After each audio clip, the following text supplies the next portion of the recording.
What we gonna do right now is go back, way back. Give me your friend.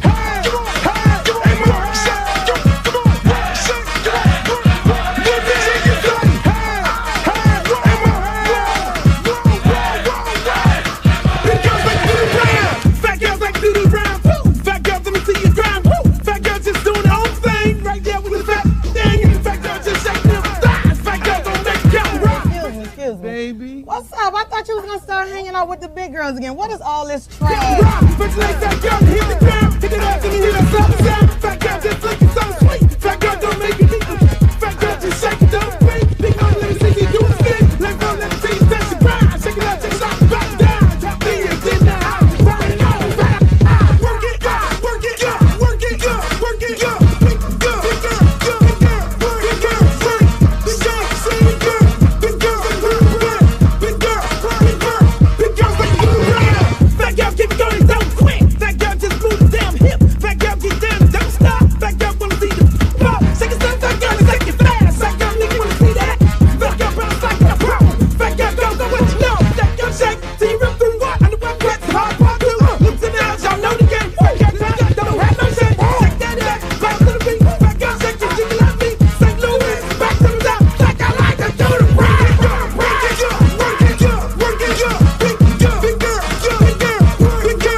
I'm serious. Where you are, not ever.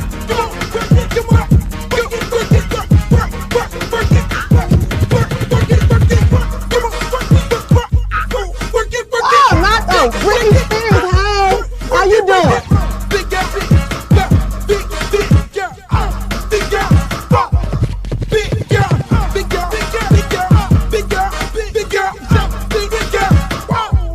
Oh, but ain't the little leprechaun.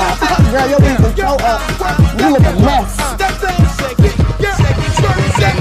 All about the big girls. What about the big girls? Big girl, work it, work it, work. Big girl, work it, work it, work. Big girl, you done suck all the fat off your ass.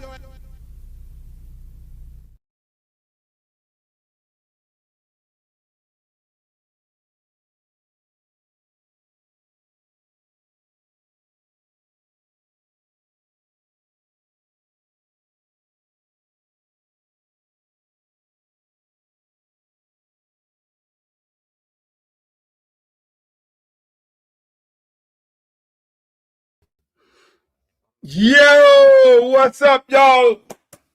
Way to go, way to go. Let me get my script right here. Here we go. How y'all feeling today? I'm a button up my collar today. That's what I'm gonna do. I'm a button up. I'm a little jazzy today. That's what I'm gonna be, a little jazzy today. How y'all feeling today? It's a beautiful Monday. It's raining outside here in sunny South Florida. No, it's not sunny today. It is raining today. Why my button keep coming off right here? I don't want nobody to call up and be like, yo, your button keep coming off. What's the problem? What's going on over there? Why does the button keep coming off? But welcome, ladies and gentlemen. We made another weekend. Hi, Strawberry. Strawberry Hill, how you doing? Welcome to the show. Let me get everybody a little moment of getting in here. Come on. Get on in here. Get on in here, people. Get on in here. Get on in here. I need you to like, share, subscribe because this is going to be a big show today. This is going to be a big show today. We got head coach of FIU going to be on here, Willie Simmons. We got Streeter from Footballville going to be on here. D might roll up in here. You never know what celebrity's going to roll up in here because, that's what we do. That's what we do. This is a big show. And we keep it a buck. We talk sports, politics, and entertainment right here on the Luke Show. And that's what we do. I'm sorry, man. I'm not sorry. I'm not sorry for how great we are. Because we are great. We do a good job here. We make it happen. No, let me just take this off. This is bothering me right here. Let me button this one button up right here because I got one button. You know how it is? See, ladies, you don't know how this works. Us men, we have a problem. There it is. Now I feel a little loose.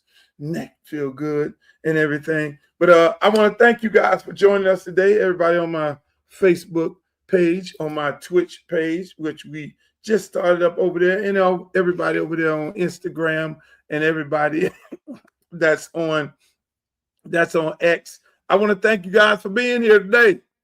I want to really thank you guys for being here today because it's really important that you are here with us today on this beautiful Monday. If you made it through the weekend, that's a great thing. A lot of people didn't make it on the weekend. There's a lot of interesting things that happened over the weekend that a lot of good folks did not make it. So at the end of the day, I'm happy that you all are here, that you made it through the weekend safe, and that you're going to be here with us. Hey, hey, Glow, how you doing? That you're going to be here with us for the rest of the week. But once again, we got a big show. Like I say, on this show, we keep it a buck. We keep it 100. We talk sports, politics, entertainment. And as you know, politically, I am running for Congress. As you can see on the bottom line on the stroll, you go to www.lukeforcongress.com and find out what my platform is all about. And if you want to make a campaign donation or become a volunteer, you can also do that as well. Our campaign is about $5. We ain't asking for nothing. Just a $5 grassroots campaign. That's what it's all about. But at the end of the day, people, we got so much going on. We got so much going on in college football. A lot of teams, got done with their spring games, whether it was FIU, Miami, Colorado. A whole lot of schools got done with their spring. Some are still having spring. They started late, but for the most part, everything looks good and everybody is on point and doing what they got to do. Yeah, let's get the show started. Let's go right now. Let's go. I'm gonna start here. I'm gonna start here because this right here is very, very important. This right here, I'm having a problem with. This right here, I'm having a problem with, people. Where's all the black players in baseball? Where's all the black players in baseball? Y'all tell me. Chat, I need you to be involved today. Where's the black players in baseball? What happened to them? Where are they? It's almost similar to the black caddies it's almost like the black caddies in golf. Like, we don't know what happened to the black caddies in golf. We don't know where they're at. So my question is, what happened to the black baseball players? So in 1975, there was 75% African Americans in baseball and 25% Latinos. Now, this is in 1975, not long ago, not 100 years ago, not 200 years ago. In 1975, that's what you had. So, what happened to the black baseball players? What went on? Where did they go? Y'all tell me. Some people may want to say, some people want to have the argument that the black players went, they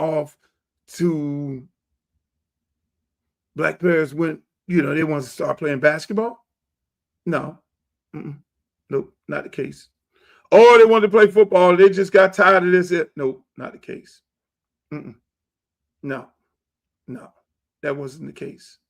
So my good friend here has a take, which I totally agree with. Because, again, when you look at these numbers, and I'm going to give you something, he's going to give you the same thing. And I've been talking about this. When you look at these numbers, what's up, Andre Johnson? When you look at these numbers, 27% African Americans, Major League Baseball in 1975. Today is 6%.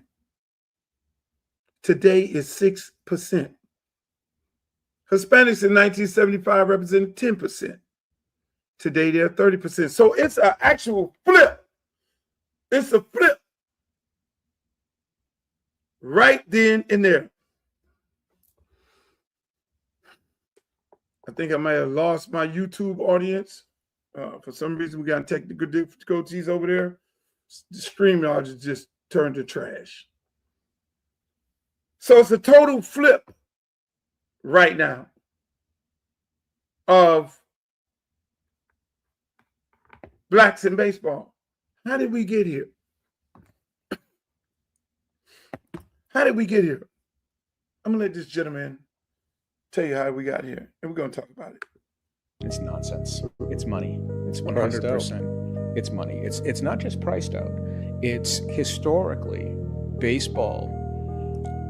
The black player became 10, 20%, 25% in the game because starting with the Negro League, starting with Jackie, black players were the cheapest commodity. You could get, Jackie signed for $5,000. Willie Mays signed for $5,000. Hank Aaron signed for $6,000. And so for a time, those players were the cheapest commodity. You could get great players at a low price.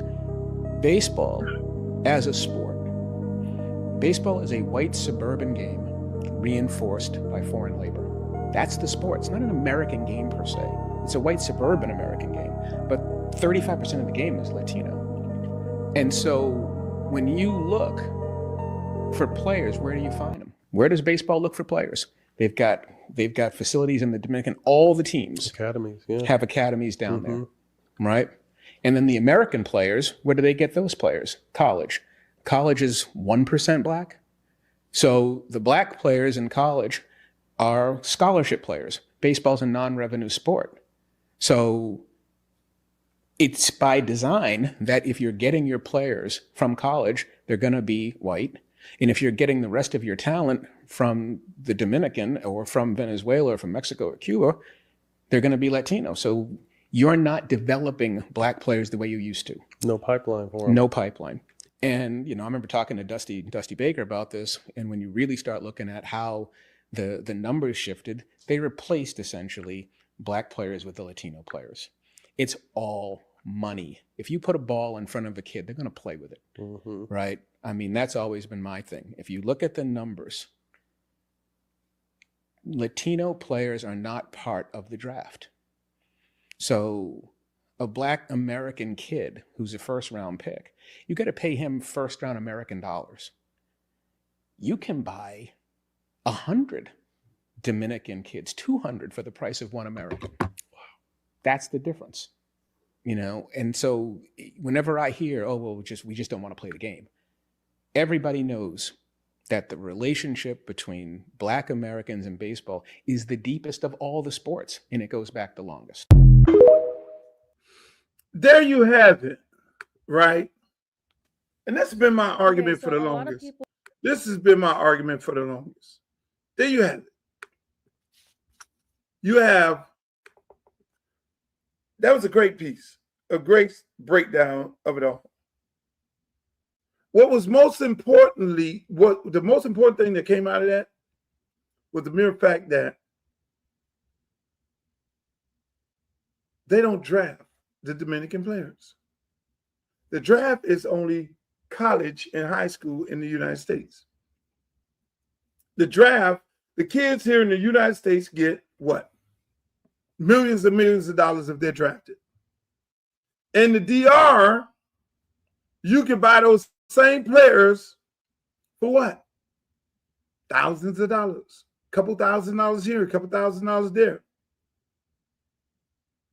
They have big farm systems in the DR, in Venezuela, and Nicaragua, and the Dominican Republic, where they train. And again, the bottom line of it all, people, is this. Let me just say this. When you're getting, it's like this. So you got high school. Go on to college. What does college baseball look like? Not too many black players playing college baseball. Not too many black players on the team. Hell, University of Miami this year, the most black players I've seen since Charles Johnson playing. I'm going to keep it a buck.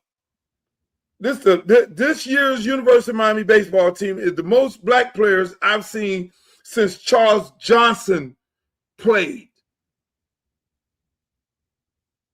All the black players that are playing college baseball and that are on teams are dominant, including the girls in softball. So it's not a thing that black players don't have the ability to play. It's basically they've been replaced by somebody that looks black. Let's keep it a buck, where they don't have to pay them as much money. You were paying Gary Sheffield boatloads of money. You were paying Vita Blue a boatload of money. You was paying Darryl Strawberry a boatload of money. You get them same players with the same complexion from the DR paying a lot less money. The DR players should demand more money, should demand the equivalent of what they're getting in the States, but they can't do that. They can't do that. And even here in the States. So you look at it, and you in the States, you look at it, and you say, why in baseball the numbers are down? Because there's no black players. You need the black player. These numbers doing that back. Garrett Sheffield played at the Marlins. The place was packed out. The place was packed out. There were several other brothers. There were several other brothers that was playing on that team. Pitchers, catchers, all that. When the brothers played baseball, it's no different than football. Look, let's keep it a buck. This is the United States of America. Black and white. Okay? If the brother is on your team, you love him to death. If the brother ain't on your team, then you hate him. You hate him. You go to cheer for him. You hate Deion Sanders right now because Deion Sanders is who Deion Sanders is. Deion Sanders' program is the most talked about program in college football, and last year he won 3 games. And this year he's talked about more than Indiana and talked about more than University of Miami, who played in the national championship game. Skip it a buck. So when it comes to baseball and baseball eliminating the black player to get cheaper labor from the Dominican Republic, no disrespect to the DR players because they're exceptionally well. But at the end of the day, they're not brothers. You need the brother to be the villain. I'm sorry. LeBron James is the villain. And if the NBA take the same path that they're trying to take as baseball is trying to take and make it a European game where they can go get cheap labor from France and all these exotic places and everywhere, and Croatia and all these places where they want to go get these players and they don't have to pay them the same amount of money. No. But the difference between NBA and NCAA, the NBA is drafting these guys. They're drafting these guys and they're paying them big bucks. Major League Baseball is easing them guys in through the farm system. That's what they're doing. And then now let's fast forward to the colleges. What's the amount of black players playing in college? What was the amount in college in 1975? The numbers were still the same, people, because in college, it's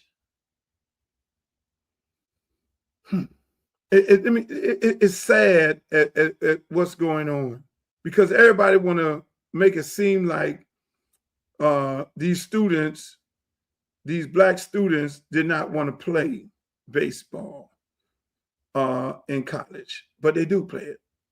Unfortunately, they want to play it. What was the numbers?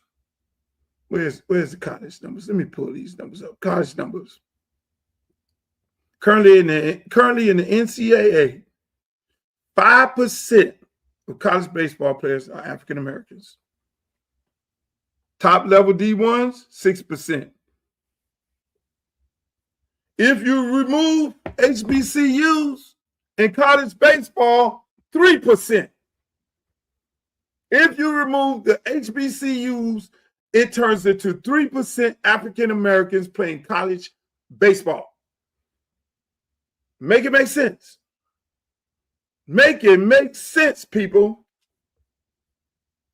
So we have a serious disconnect. We have a serious disconnect. Where's the problem coming in? From the high school level? From the travel ball level? I'm a baseball dad. And it's black players out there. And they're very good. I would say they are very good.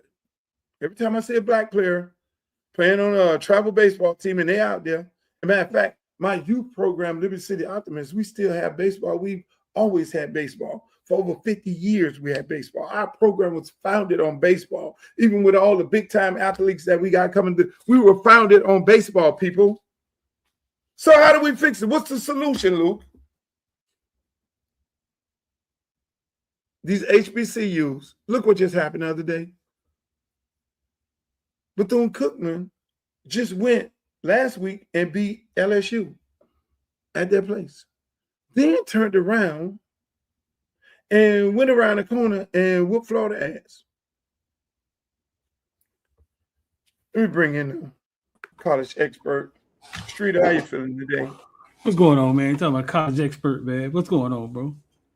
You're college football expert. I'm trying to get you well-rounded. I mean, I'm talking about it's two people that have got missing, Streeter. Baseball was dominated by black players. Black players are the ones who put the asses in the seat. What they did was eliminated the black player, kept the white player, and then brought the Hispanic player. That's what they did. Yeah, I mean, you probably got the Hispanic player for cheaper, right? They got it for cheaper. Mm-hmm. They don't even, hold on, Streeter. The Hispanic player don't even go in the draft. So they have a big baseball draft, Major League Baseball draft. They're only drafting high school players from the United States, and they're only drafting college players from the United States. So they don't draft the guys from Dominican. Like basketball will draft guys from out of the country. Right. And you'll be like, who the hell is that? He played in this league here. And you'll be like, oh, okay. But at the same, so it's a conspiracy to get rid of the black players. Think they want to get rid of the black players out of baseball, period? That's what they did. Streeter, in 1975, it was 30% African Americans playing baseball. It was 10% Hispanics. Today it's is flipped around. It's 3% in college. Today in the major leagues right now is 10% African American players playing baseball, and it's 30% Hispanics. Make sense? Do we want to play the baseball? Hispanic players don't get drafted. Do the we want to play Hispanic players baseball? come over here, huh? Are we playing baseball? Do we want to play baseball? Yeah, we playing baseball. But most of our kids are being told when our kids play baseball, they say, "Well, why you ain't playing football? What you doing out here?" Then they turned baseball into a country club sport. Then it became travel ball. You got all these travel balls. The only way you get recruited, so they automatically know that the average black kid can't afford to be traveling all over the world doing all these showcases and all these events and all that there. So that's another way they push the black kid out. But still, the Dominican player don't have to go through that because they got farms with every major league team in the DR with those players playing, competing every day, being trained every day, doing what they need to do in there. So in the United States, what they did was they eliminated the black player and then only allowed the white player to get the opportunity. So they clearly, they just totally erased black players out of baseball. Only black players you see in baseball right now is the ones talking on the TV. I think so. Basketball went to travel ball, and now football is going to travel ball. But you can't go get nobody from Dominican Republic to play football. That ain't happening. This is what I know for a fact. You would think you would go get some players from. You would think you would go get some players from Jamaica because of how fast they are to come play football. They ain't translating. This is what I know for a fact. I once interviewed our boy Calvin, who won an SB, high school baseball coach down here, who won an SB for being a baseball coach and what he had did down here in baseball. This was maybe 7 years ago, and he spoke to me about the racism in baseball, how he had to deal with the slurs and the different. It's almost like he felt they didn't want him to be there, right? Then he fast forward like 6 years later. Austin Simmons' dad, Austin Simmons was a hell of a baseball player, got a scholarship to play at Ole Miss. He told me something about some of the same trials and tribulations, like it's as if they didn't want his kid there in baseball. And this was like youth baseball. Well, he's up there defending this kid. People calling him monkey at the when he going up the bat and just being treated different. And then I got a friend now whose son is in baseball, and it's the same story. So it has to be so it's happened on numerous different cases. Anybody I know that was involved with baseball on that level, on high school and youth, yeah, they face some discrimination even now in 2026. Even now in 2026, yeah. No, Austin Simmons was 2 years ago. See what I'm saying? And what he was throwing by the 100, wasn't he? I mean, listen. He pitched at Ole Miss. He struck out the best baseball player 2 years ago at Ole Miss as a freshman. Even with his talent, his dad felt like they didn't want him there. He's told me plenty of stories. I mean, we could bring him on here and tell some of them. Let me tell you, it's amazing that you look at these games, you look at these major league shows, you look at these 30 for 30s, and you never hear a show about, okay, what happened to the black baseball player? Because that's too much like putting the MLB out there. Because it's a total conspiracy all the way up and down the line. It's a total genocide of African-American players being eliminated out of baseball and pushed into other sports. Because at the end of the day, I know T. Martin, the quarterback coach for the Ravens for the last 3 years. His son played baseball. His son played baseball and football. No different than Deion Sanders. Mm-hmm. Baseball and football. He got a scholarship at the University of Miami. He's playing now somewhere. I think he's playing at HBCU. Said time of his life. Talk to T. Martin. Same stories. It's the same horror stories up and down the highway. They are pushing African-American kids out of baseball on all levels. They're overpricing them on a travel team. High school, it becomes political, and colleges ain't recruiting them. So we only have the HBCUs, and when you look at the HBCUs, you looked at Bethune-Cookman the other day, knock off LSU and Florida, and there ain't too many of us on that team. Happening? How is that happening, Luke? How's Bethune-Cookman knocking off? What has changed? What changed? What changes? Bethune-Cookman, no question about it. For the longest, they've had a great baseball program. But Bethune-Cookman, unlike a lot of other HBCUs, they go and recruit a lot of Hispanics. They'll get a lot of Hispanics, not necessarily that many blacks.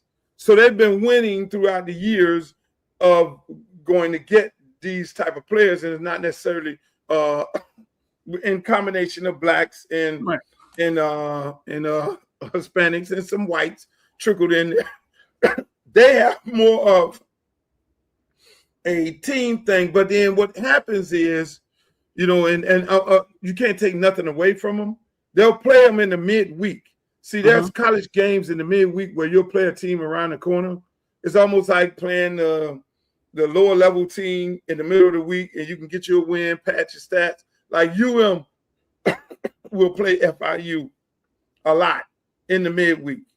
You know, they'll play FIU and FAU right around the corner. That's the midweek, you know, on a Wednesday or Tuesday like that. But what's happening is they're messing around with a real program in Bethune-Cookman, you know, messing with them in the midweek, you know, trying to, you know, pitch their fourth option pitcher, and then they're getting beat. And so that's what ended up happening. Because at the end of the day, you got to walk up there to that plate and you got to hit the ball. But it shows that what it shows is those HBCU kids on baseball level could compete with anybody. If you look at all the players, all the top players, they're the kid that was in the farm. They're the kid in the farm, went into the World Game, went and started striking out all these guys from the United States. So even when you get to the major league level, it becomes very political, because here you got young guys in the farm that just got in the farm, high school dudes coming out there striking out major league baseball players. Political. Right. Why is he not in the league where you got half of these guys throwing pitches, can't get a dog out if he lined up? But again, man, you know, and that's my thing. One day we're gonna have a conversation about where all the black caddies. You know, the guy who used to hold the bag of the player, those are black caddies. The caddy, yeah. Now you can't find a black caddy. What the hell happened? Where are they now? Where they went? What do you mean you can't find them? Ain't no black caddies. Ain't nobody on the bag. There's no black caddies. No? It's like, what are we doing? You feel me? And so, I mean, it's like I don't understand. I can't make it up. I can't figure this one out. You know, you got, you know, that's a whole nother story. But man, I'm happy that you joined the show today, man. I know I brought Streeter in the middle of what I was talking to. I want to welcome Streeter from Footballville. You know, Streeter is he's out there at the University of Miami, practices. His ears is to the street. Before and you make sure y'all go follow him on all of his platforms, Footballville, on YouTube, Footballville, on Instagram, Footballville, on Facebook, TikTok, and all those beautiful places. Y'all got, man, this man make the most creative videos you could ever imagine. And he always putting something on your mind and giving you something to think about, because he has all the information already. Just go follow him. I know we're only on your YouTube page. Thank God for that, because something happened with my new YouTube page. I don't know. I went in and started deleting stuff and all that. But Streeter, yo, tell me how's it going over there at University of Miami? You did a spring practice. They had a spring game the other day, man. They had a spring game the other day. You call that a game or practice? It's a practice. They warmed up. They practiced. They did some one-on-ones, wide receiver versus DBs, O-line versus O-line. And did a little goal line. Then they played for like a half. Won a lot of starters out there. Couple guys, a couple snaps. I think Malley maybe got a few snaps. Mark Fletcher, I think, got in and got stuck in the backfield, and they was like, "Nah, we ain't doing that. Get him out of there." Defense was out there biting. Torrey, Chase Smith, I didn't see them guys playing much. So man, I think Mario pet peeve is information getting out. Information getting out. That's just his pet peeve. I'm on the way home and Ohio State firing up their spring game on national TV. It's going down. You know what I'm saying? It's going down on national TV. They ain't hiding nobody. They ain't running from nothing. You know what I'm saying? So just two different styles, I think. So okay. So you said they ain't hiding nobody, ain't running nobody. So Ohio State played all of their players. I don't know if they played all of their players. I saw him warming up. I'm not gonna say I saw him play. I think I saw him make a play. I don't know how much he played. But I caught him warming up and it was open. I mean, it was open for people to watch it. Like I get into the villains on the debrief and I realized none of my villains done seen the game. Nobody see the game because if you were a season ticket holder, you couldn't, you know what I'm saying? You had to either come down there or hey, listen, you'll catch them in August. Catch them in September. There was no so you're saying University of Miami spring game was not televised at all? No, it wasn't televised this time. None of the villains saw the game. Unless all of them missed it, and you know that ain't gonna happen. Damn. Do you know of any other big time college program that does that? I heard NC State was straight shut down. Nobody, not the spring game, like nothing. Nobody saw nothing. Nobody had any answers. And what happened at their spring game? So you don't know what JoJo did? No. You didn't get on the phone with JoJo and say, JoJo, how did it go? No. I let them kids ride in season. Damn. I think he's doing well up there. I think Chance Robinson is doing well also. Wow. Mm-hmm. That's amazing. So but the Canes, the Canes are a very talented team. Very talented. Even with the starters sitting out, bro, some of the young guys who people haven't thought about stood up in the paint. Some local guys too. Jordan Campbell, my little cousin, man, had a big hit in the backfield. Ezekiel Marshland, central linebacker, who's a real linebacker. He played linebacker. He got a linebacker head. He think like a linebacker. He looked like a linebacker. He ain't one of these converted guys. You know what I'm saying? He had a big hit in the backfield. And JJ Donegan from way out in Kansas. I mean, it looked like he was out there with the tools at DB, and he was playing. His dad played in the pros. So the team is very deep. I think the only major injury they had was Josh Moore. Josh Moore went down, Luke, early. Oh, no, that's my guy. That's my second favorite player. He went down. My first favorite player is the ball hawk, the young boy from Columbus who be intercepting all the balls back there. That's Fitzgerald? Yeah, Fitzgerald is my guy. When you talk to Fitzgerald and you do an interview, you let him know, say, man, you are Uncle Luke's favorite player. You number one and Big Three number two. In that order.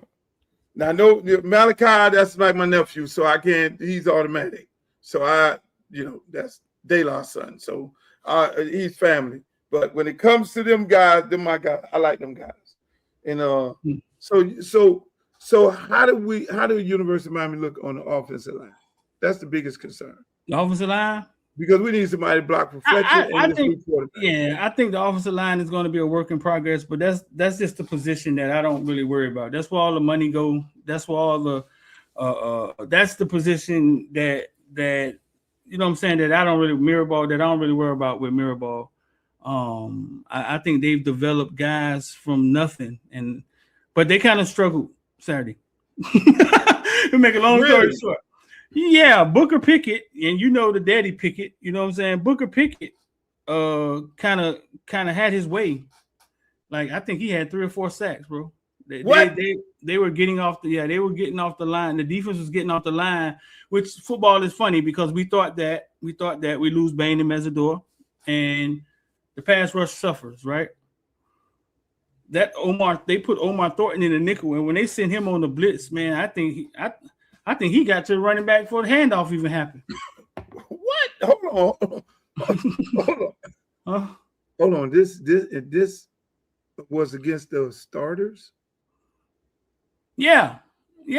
But you know, Miami's putting their O-line together, so they got a true freshman. I think it's two true freshmen starting. 2 true freshmen starting. And for now, I thought I listened to X today in the villains, and X said there's 3 returners, starters. One of them hurt.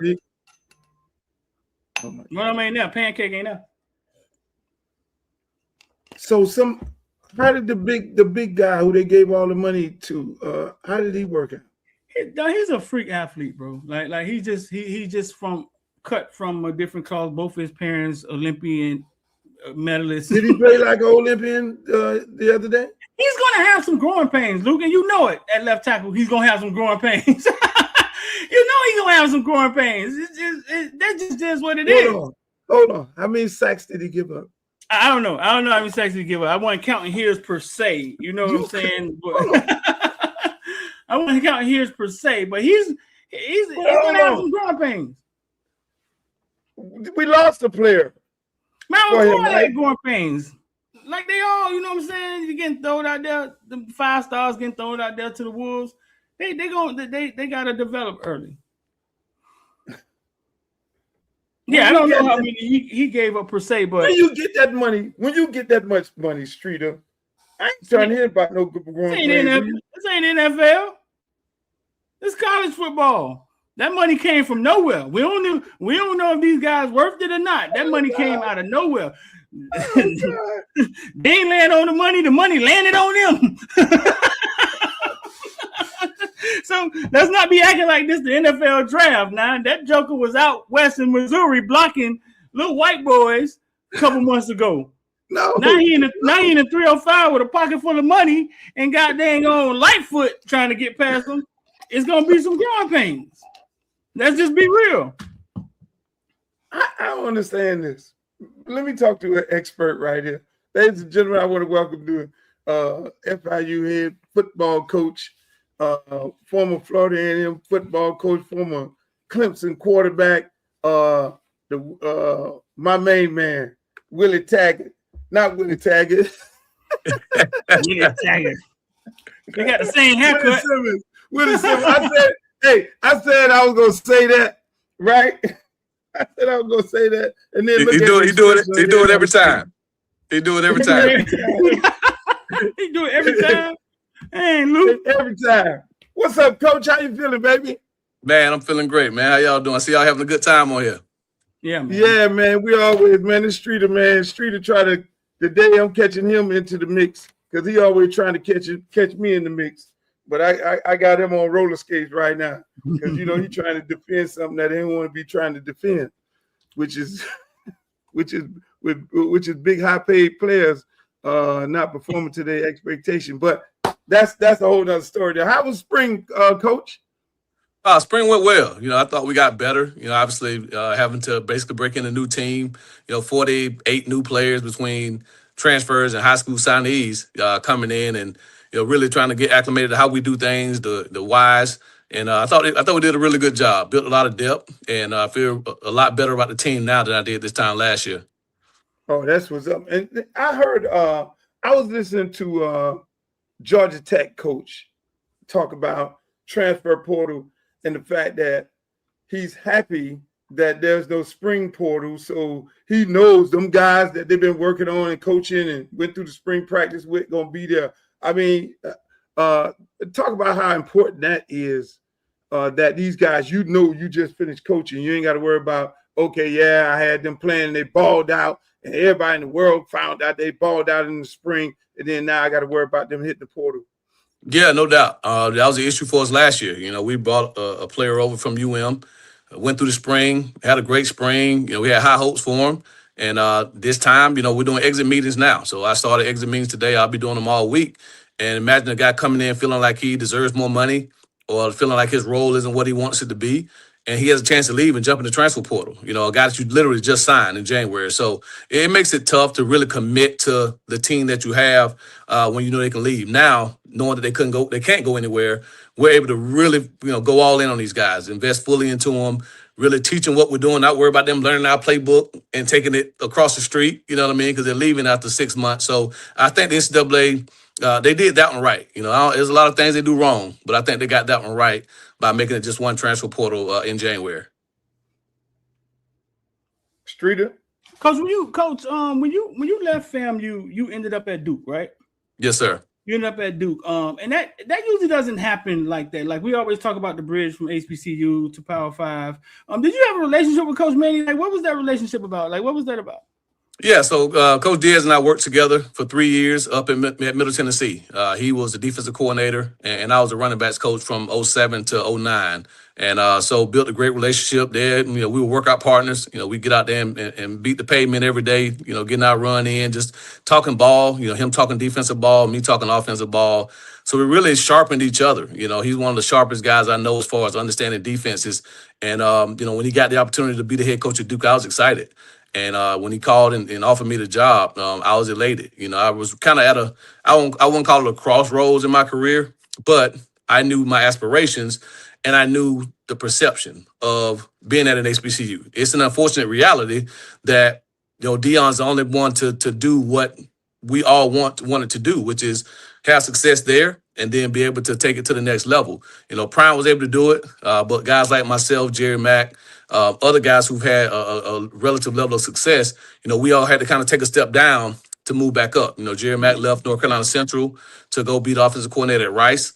And obviously I left to be the running backs coach at Duke. And now we're both running our own programs here at the FBS level. So it worked out. And again, it's unfortunate that we have to make those tough decisions, you know, but fortunate for me, it was for somebody that I knew, that I trusted, and I knew it was going to be a great situation. Yeah. Hey, let me ask you. So when, you know, we know it's a lot of emphasis put on the quarterback, a lot of quarterbacks transferring in, learning a new system.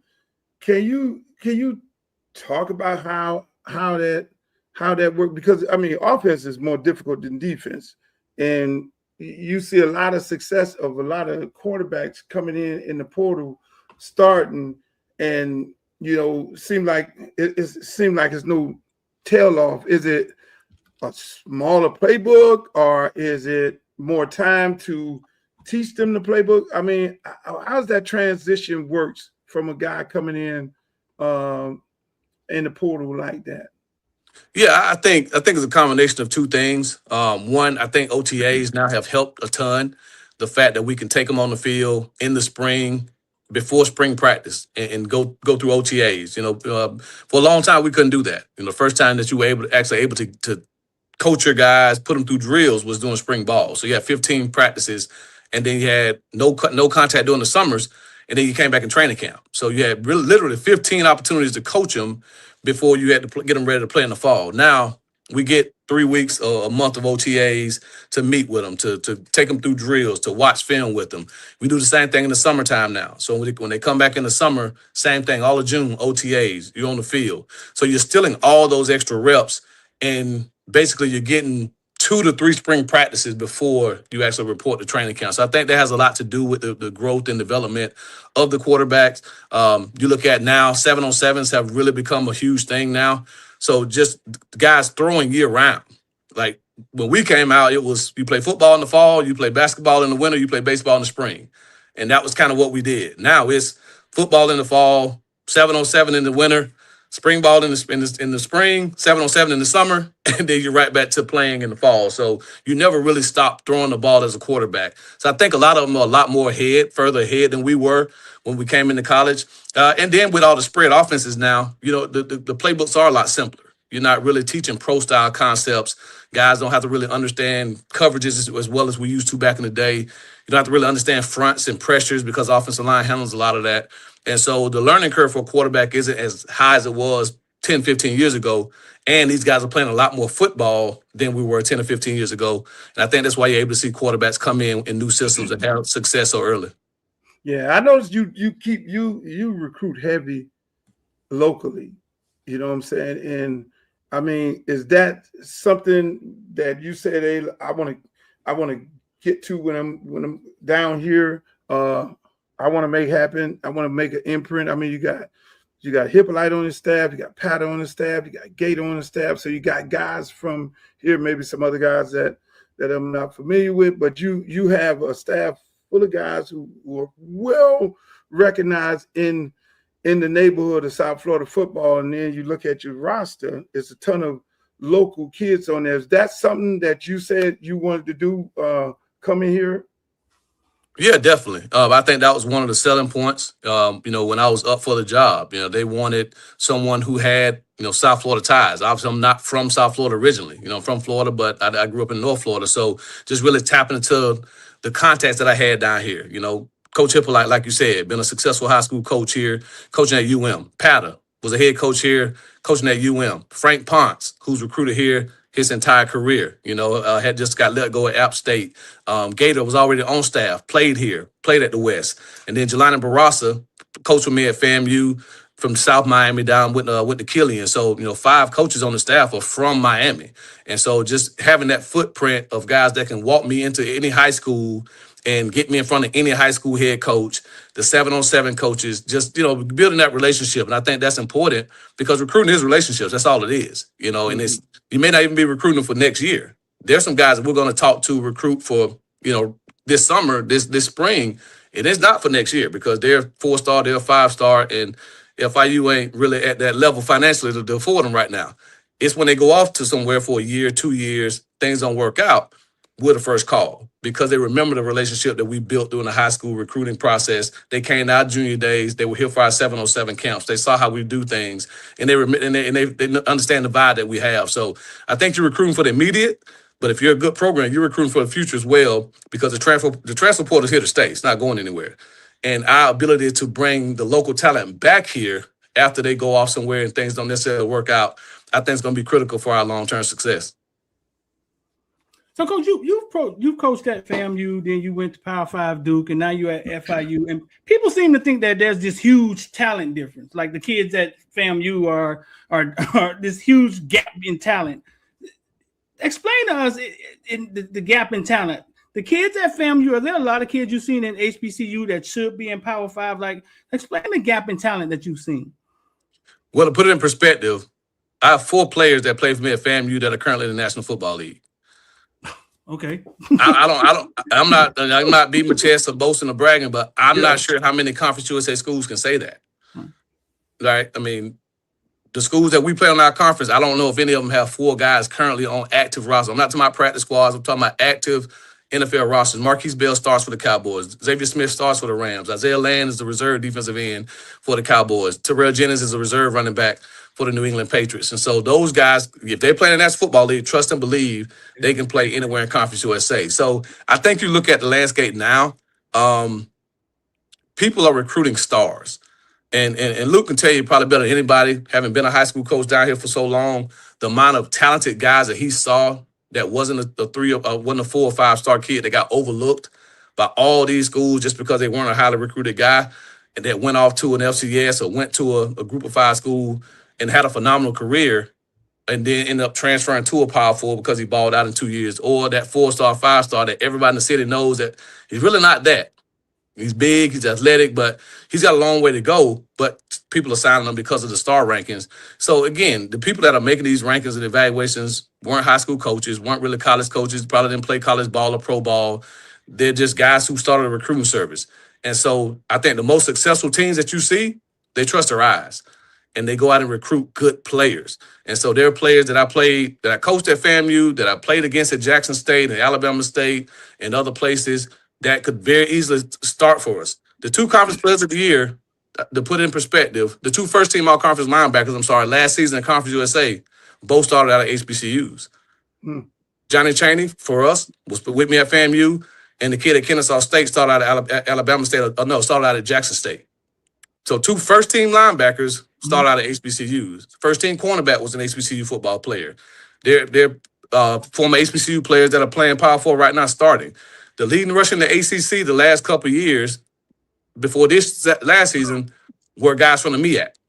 Bashir Tulin went to A&T, Right. and Jamari Taylor from Virginia was at North Carolina Central as a walk-on at North Carolina Central. So the misconception that there's a huge talent disparity, the talent disparity is in the sheer numbers, because you got 63 scholarships versus 85. And then obviously in the trenches, the offensive and defensive lines, there's a little disparity. Uh-oh, we lost Coach. Coach went out on us. Coach was cooking too. Coach Hey, Luke, cooking. man, Luke, man, this man a SWAC champion, over 65 wins, multiple 9 You wins. got to tell him, you got when he come back on here. You got to should tell have him that. introduced him like that. You should have gave him the WWE. Oh, you got to breathe, bro. Come on now, man. I just saw him down. I got excited. I got to. Hold on. There you go. You got to redo it. There you go. Hold on. Let me. This man is giving me a hard time here, Coach. You got he Coach. said he you know, I told him I got excited when I saw you on here. What happened? He's still fixing it. He's still fixing it. He'll pop back in here.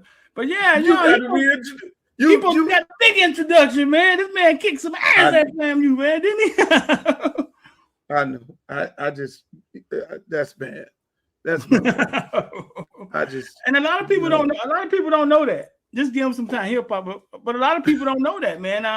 SWAC champion, Celebration Bowl champion, multiple 9-win seasons, over 65 wins at FAMU. Hey, listen, man. Did he beat Prime? I think he beat Prime. Did he beat Prime? Coach. Here we go. Coach, you back on? You can hear us? Coach, can you hear us? He trying to figure it out. This StreamYard is going bad, huh? He trying to figure it out. Again. You can hear us, Coach? Put him in the back, let him figure it out. He trying to figure it out. Okay, he putting it in. Hold on. I mean, listen, man. It is. Dang, Coach was cooking too. Coach was cooking. Yeah, he was. He was cooking. What did I do? Did I hit ban? That wouldn't ban his whole number, would it? What? I was trying to eliminate his. I see him here. He's there, but his picture is not there. Nah, he coming back. I think he froze right there. He's trying to come in. He coming back. He froze. Yeah. But I hit ban. See, people, I don't know how to work this thing right here. Yeah, good. If he come back in. You need to get somebody. You need to get an operator. But no, man, he's got the big introduction, dog.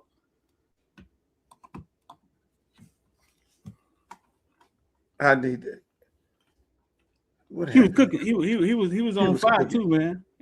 He said everything. He said everything, but man, ain't no talent disparity.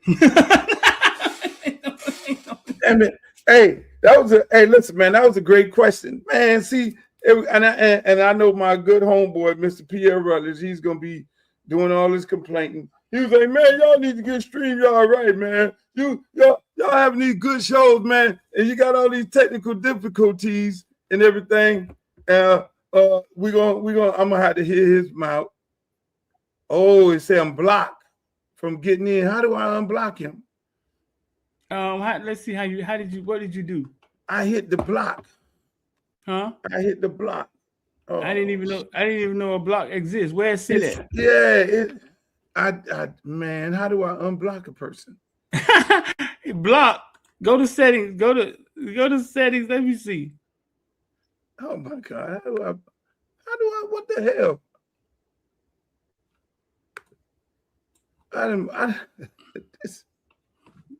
This is bad. Yeah, it's bad. Oh, there you go, right there. Okay. They ain't never blocked nobody. Banned. Okay, he's okay. I the thing said banned. Okay, let me tell him to try again.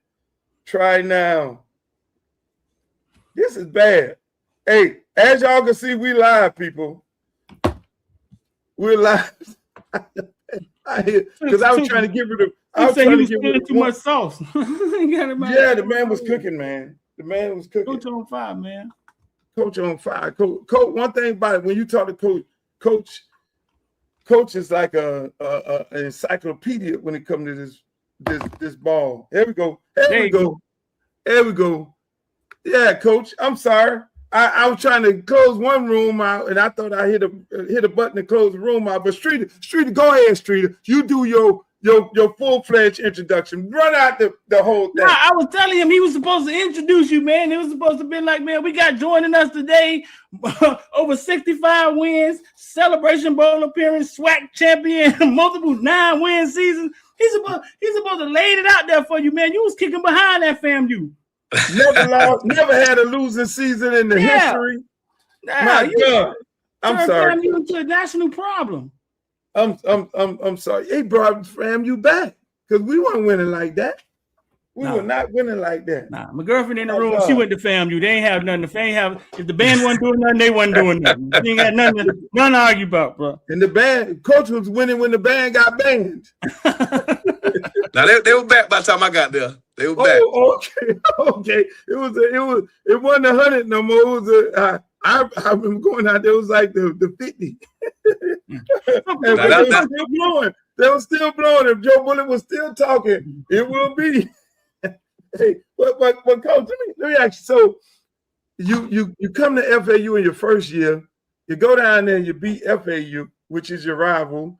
And you have this winning season. You take the team to a bowl game. I mean, how long before we talking championship? Well, obviously, we came down here with expectation to build this into a championship program. So, I don't believe in making promises, obviously, but I think we're doing it the right way. Like you said, the guys we built this staff around, they're hard-nosed coaches, they're intense coaches, detail-oriented, and they love to get out there and recruit, man. I think, you got to be able to recruit. You got to love to recruit in today's climate, and these guys do. Dub is a ball of energy every single day. Like, there's not a day that goes by that he ain't running around hollering. I mean, I've never his meeting room's about 4 doors down. That's why I can hear him every day with the running backs doing beats. I mean, I don't know if he's coaching them, cussing at them, yelling. I don't know what he's doing, but he's getting to play at a high level. So just having guys with passion like that and bringing the right type of guys in, I think that's what it's all about. So I think we're building a team that can compete for championships yearly. And like I told them this year, like, everybody was excited. We went to a bowl. And it was great. It was a great accomplishment, but that should be the standard. Like, that should be the expectations that we go to a bowl. Like, no one should be surprised that FIU is in the bowl conversation every year. And no one should be surprised that we're in the championship conversation every year. That's the expectation. Just like when I got to FAM, I felt the same way, and we were able to build a championship program there in a short time. I think we continue to do things the right way. We'll be able to do the same here. Yeah, you would earlier, Shrita asked you about the level of competition and how it compares, and when you were talking about it, and I always think about that North Carolina game where you had North Carolina, but you were shorthanded. I mean, that was a game I knew that if you had all your guys in that particular game, you beat them. Then I don't think you had FIU. You over there. you had someplace else. I ain't gonna get nobody's job away that quick. But we know FAM is going through a little struggles and things, and because of what some of the academic some of the things that happen. Right?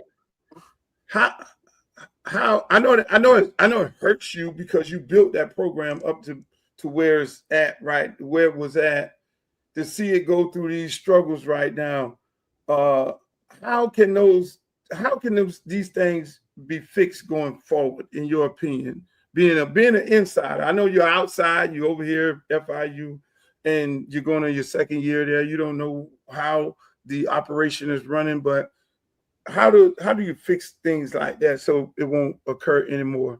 Yeah, and that's a great question. And obviously I was there for 6 years, and was a part of a lot of that. And I'll say this: we went to Indianapolis in, I think, 2022 to the NCAA Regional Rules convention that they have every year, and so as a part of our kind of APR workshop and trying to show the NCAA that we're serious about cleaning up the APR issues, And I asked a question to one of the individuals that work with the NCAA in that area, and I said, well, what happens when there's head coaching turnover, right? You have a lot of coach gets fired before the season's over. Obviously, you got guys that got to finish the semester out, and a lot of times that's when guys drop the ball when there's a coaching change. Their answer was, well, that's up to the AD. The AD's got to have a plan for that. Then I said, okay, well, what if there's an AD change? Because when I took the job at FAM, Dr. Eason had just gotten hired. So you had a new head coach, a new AD. And so I said, well, what happens when there's an AD change? They said, well, that's the president's job. And I said, well, okay, well, Dr. Robinson had just gotten hired as the full-time president when I got hired at FAM. So we had a new head coach, new AD, new president all at the same time. And that was their approach. So because of that, they're telling you that it has to be a collaborative effort. It ain't just the football coach. It ain't just the academic department. It's everybody at the university's responsibility to make sure that your APR is what it needs to be, that you're giving the student athletes the resources that they need, that you have a robust plan that everybody can follow. That's from the provost and the programming that they have. I don't make any excuses. People know me. I don't make excuses about anything. We get beat, we just get beat. FAMU is not an easy school. It's a very, very difficult school to get into, one of the lowest acceptance rates in the United States, particularly at the HBCU level. I think maybe first or second as far as acceptance rates. And there aren't any kind of cupcake majors. Like there's no programs you can just throw a student athlete in to kind of push them by that most major schools have. Like we don't really have an interdisciplinary studies program or a liberal arts program that you can just throw a guy in that's coming from JUCO or coming from or transferring in. So they're trying to come in and trying to go into business. They're trying to come in and go into, architecture and all these real majors, and they aren't easy. So you have to have a plan to increase the amount of tutoring, to increase the amount of academic counselors and learning specialists and all those different things that a lot of the bigger programs or the resource programs have that don't have these issues.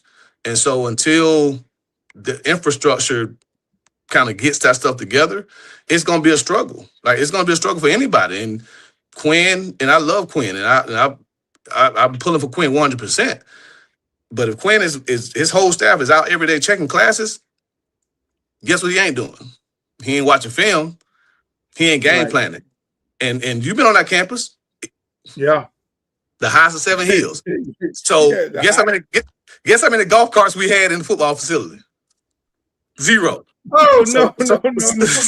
So you think that I'm going to get out here and walk this hilly campus to check classes all the way? Man, you crazy. We're not doing that. Wow.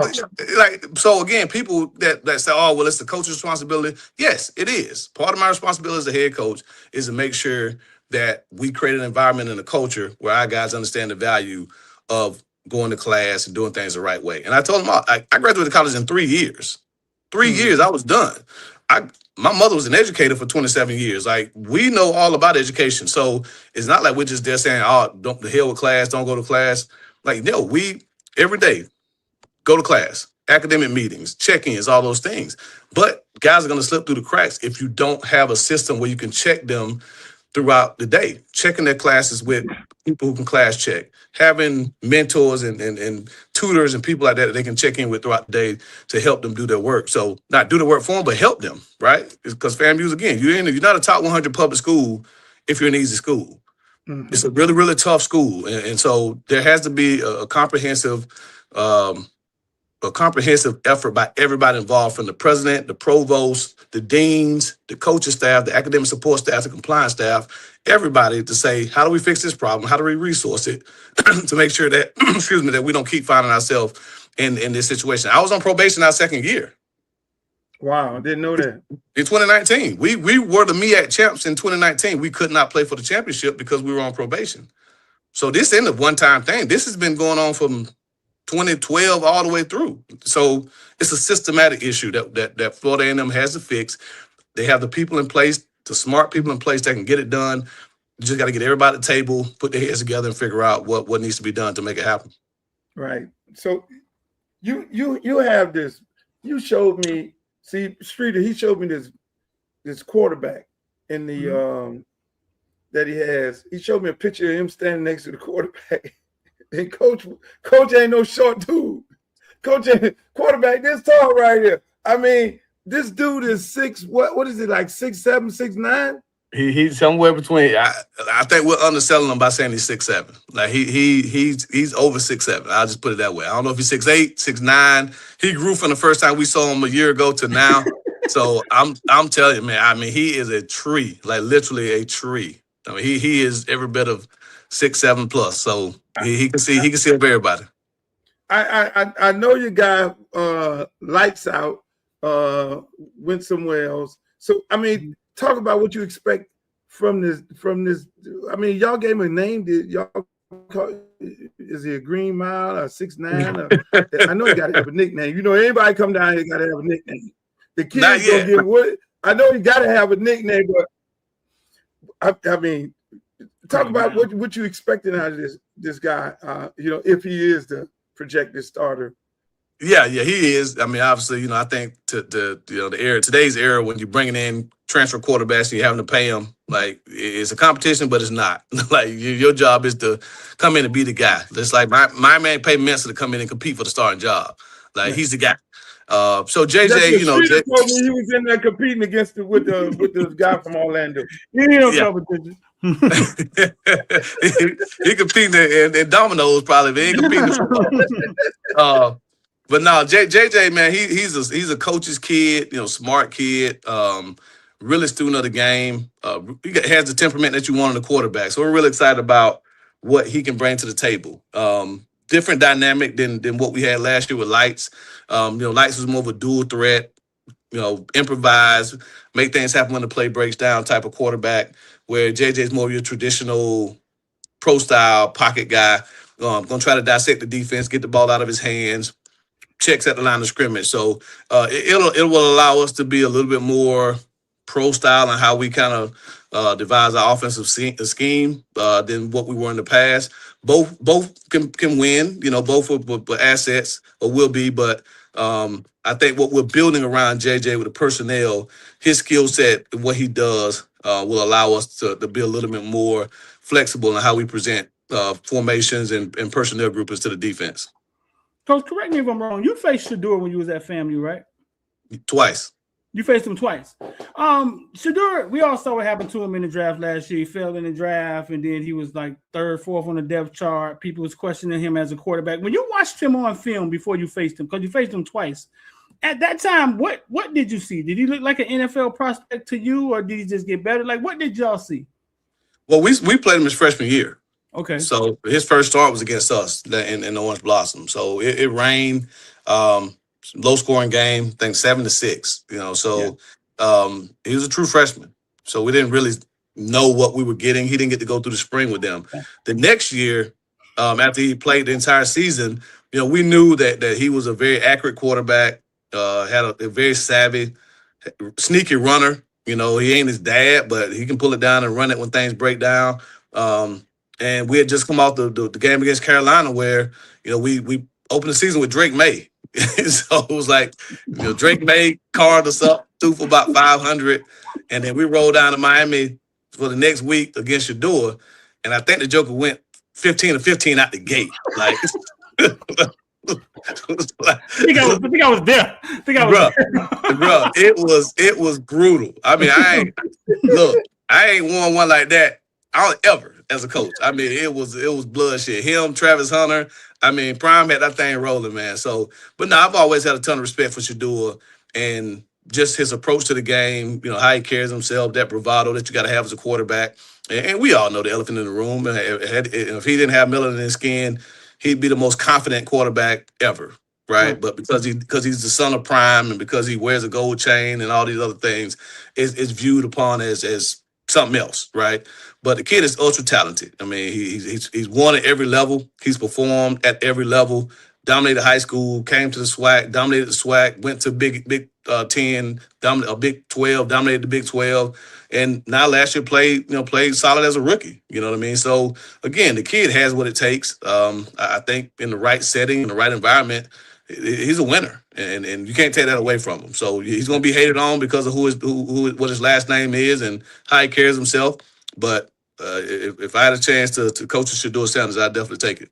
Oh, Coach, I got one more, Luke. Coach, tell me Go this. Because I've been wanting to ask the head coach this. You said you just got 48 new players in, right? 48 new players in. The last 5 years, college football has drastically changed. Like they added money. They start letting kids get up and walk away. Your roster will be totally different every year. As a head coach, where your staff is looking for answers, how did you evolve into? Like, did y'all have to send you out to more classes or something? How did you evolve into a guy that's able to manage this? Because it just landed on you guys. What did you have to do? How hard was it? Well, I think it's like anything else in life. You know, you either adapt with times or you die. I mean, I use the analogy all the time. You couldn't have told me 15 years ago that there would be no Blockbuster video. Right. Like you couldn't tell me that. You couldn't tell me 10, 12 years ago that there would be no Toys R Us. Like, there's not a Toys R Us so I can take my kids to buy. Like, you couldn't have told me these things 10, 15 years ago just because they were so entrenched in the market. They were such brand names. I mean, if you thought toy, you thought Toys R Us. If you thought, rent a movie, you thought Blockbuster. There was no other way to rent a movie other than to go to Blockbuster. And when these little small pop-up things start happening, the CEOs of Blockbuster and Toys R Us was comfortable. They were, hey, we got the market. We don't need to change this thing. And in short time, they're non-existent, like not downside. They're done. So I think coaching is the same thing. If you're that old school coach that doesn't like the transfer portal, doesn't like NIL, you're not going to be here long. I'm just going to tell you, because those things are not going anywhere. So you better get on board with it. You better embrace it. You better figure out how to carve out your own niche in this climate. And so for us, we know if, when Luke was coaching last year, and we got one of Luke's players here now, if Sterling Joseph comes here this season and runs for 1,200, guess what? Sterling Joseph will not be at FIU next year. Like, we know that. So why get mad at that? Like, you better coach him while you got him. And if he goes off and makes a bunch of money at a Power 4 school, we've done our job. Like, that's a win for us, because now we can go to Luke or the next high school coach and say, hey, look what we did with Juice. So your player who right now may not be getting the offers from the Power 4 schools, big schools, come here, get on the field early, get developed. We're going to put him in position to be successful, and you're going to do that and go get the bag. Like, we have to change our recruiting model. We're probably not going to have kids here for 4 or 5 years. If we do, they're probably not playing very much for us. If we got kids that are going to play for us, they're going to leave at some point. So you better embrace it, love them while you can love them, coach them while you can coach them. Our job is to develop them. I feel the same way about sending the kid to Power 4 as I do sending them to the National Football League. He better be prepared when he gets there. Like, that's all I look for. When you go up to the National Football League, they better say you know football. They better say you know how to compete. They better say you know how to overcome adversity. Same thing. My kid goes across the street, the goes up the road to Gainesville, goes up to my alma mater, Clemson. Those coaches better see me and call me and say, Coach, man, I tell you what, that dude knows how to work. He knows ball, and he's helping us win. Then we've done our job. Like, that to me, that's the way to see it. So you still got coaches who are fighting this thing, fighting this machine. It ain't going anywhere. I'm telling you, the transfer portal ain't going anywhere. NIL ain't going anywhere. So get on board with it or get left behind. Man, I think if FIU game experience is probably the most quietest kept experience you could have ever imagined. I mean, that parking lot street, I don't know if you ever went to one of them games. The parking lot been jumping for years. I didn't go last year. I'm pretty sure the parking lot's still jumping. Mm-hmm. The tailgate party out there is unlike any other tailgate party. I know Miami has some good tailgate parties, but that thing out there, they have a DJ. It's like it's a big ass party. So, they be lit out there. What lit ain't the word? So let me ask you. I know y'all numbers went up in attendance last year. How do you get those people out of the parking lot into the stadium? And number two, I mean, outside of any school here, FIU is the most involved college in the community, more than Miami, more than any other school here. They're more involved. I mean, it's not a time that you don't see a FIU bus at a high school or the FIU bus doing, dual enrollment at the 2 different campuses. I'm pretty sure FIU got to be in numbers. They got to be one of largest schools in Florida when it comes to numbers. How do we get those people in this nice, beautiful stadium?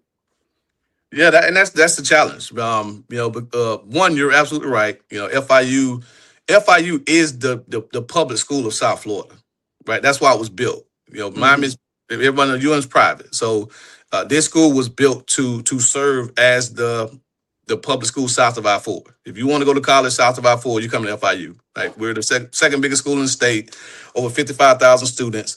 3 campuses. And like you said, we do a lot of our recruitment here in South Florida, even down into the Caribbean. So we've been a staple in the community for a very, very long time. The challenge has been we've only had football now for 24 years. This will be our 24th season of playing college football. So the school opened in 72. So from 72 to 2002, if you went to FIU, you'd have a football team to root for. So you kind of became a pseudo fan just by default. This was the school you had to root for. So you have a ton of people with FIU degrees plastered all around their house and their offices and all those things that send money down to Coral Gables. so we gotta change that. But it's also a huge Hispanic serving community just because of where we are in the demographic. So football is not the first love or passion for a lot of people here at FIU. And so we have to continue to go out and, spread what we're doing on the field, what we're doing out in the community. We got to involve the student body more. And our president is committed to doing that. I'll tip my hat to Jeanette. She's really come in guns a-blazing, really challenging the students, really getting the fraternities and sororities back out to the tailgates, lifted a lot of the restraints that we had as far as tailgating with the drinking and the certain aspects of tailgating that was prevented for a long time, bringing all those back. And so I think the more we continue to just tell people it's a party, like this is a party. We party here at FIU.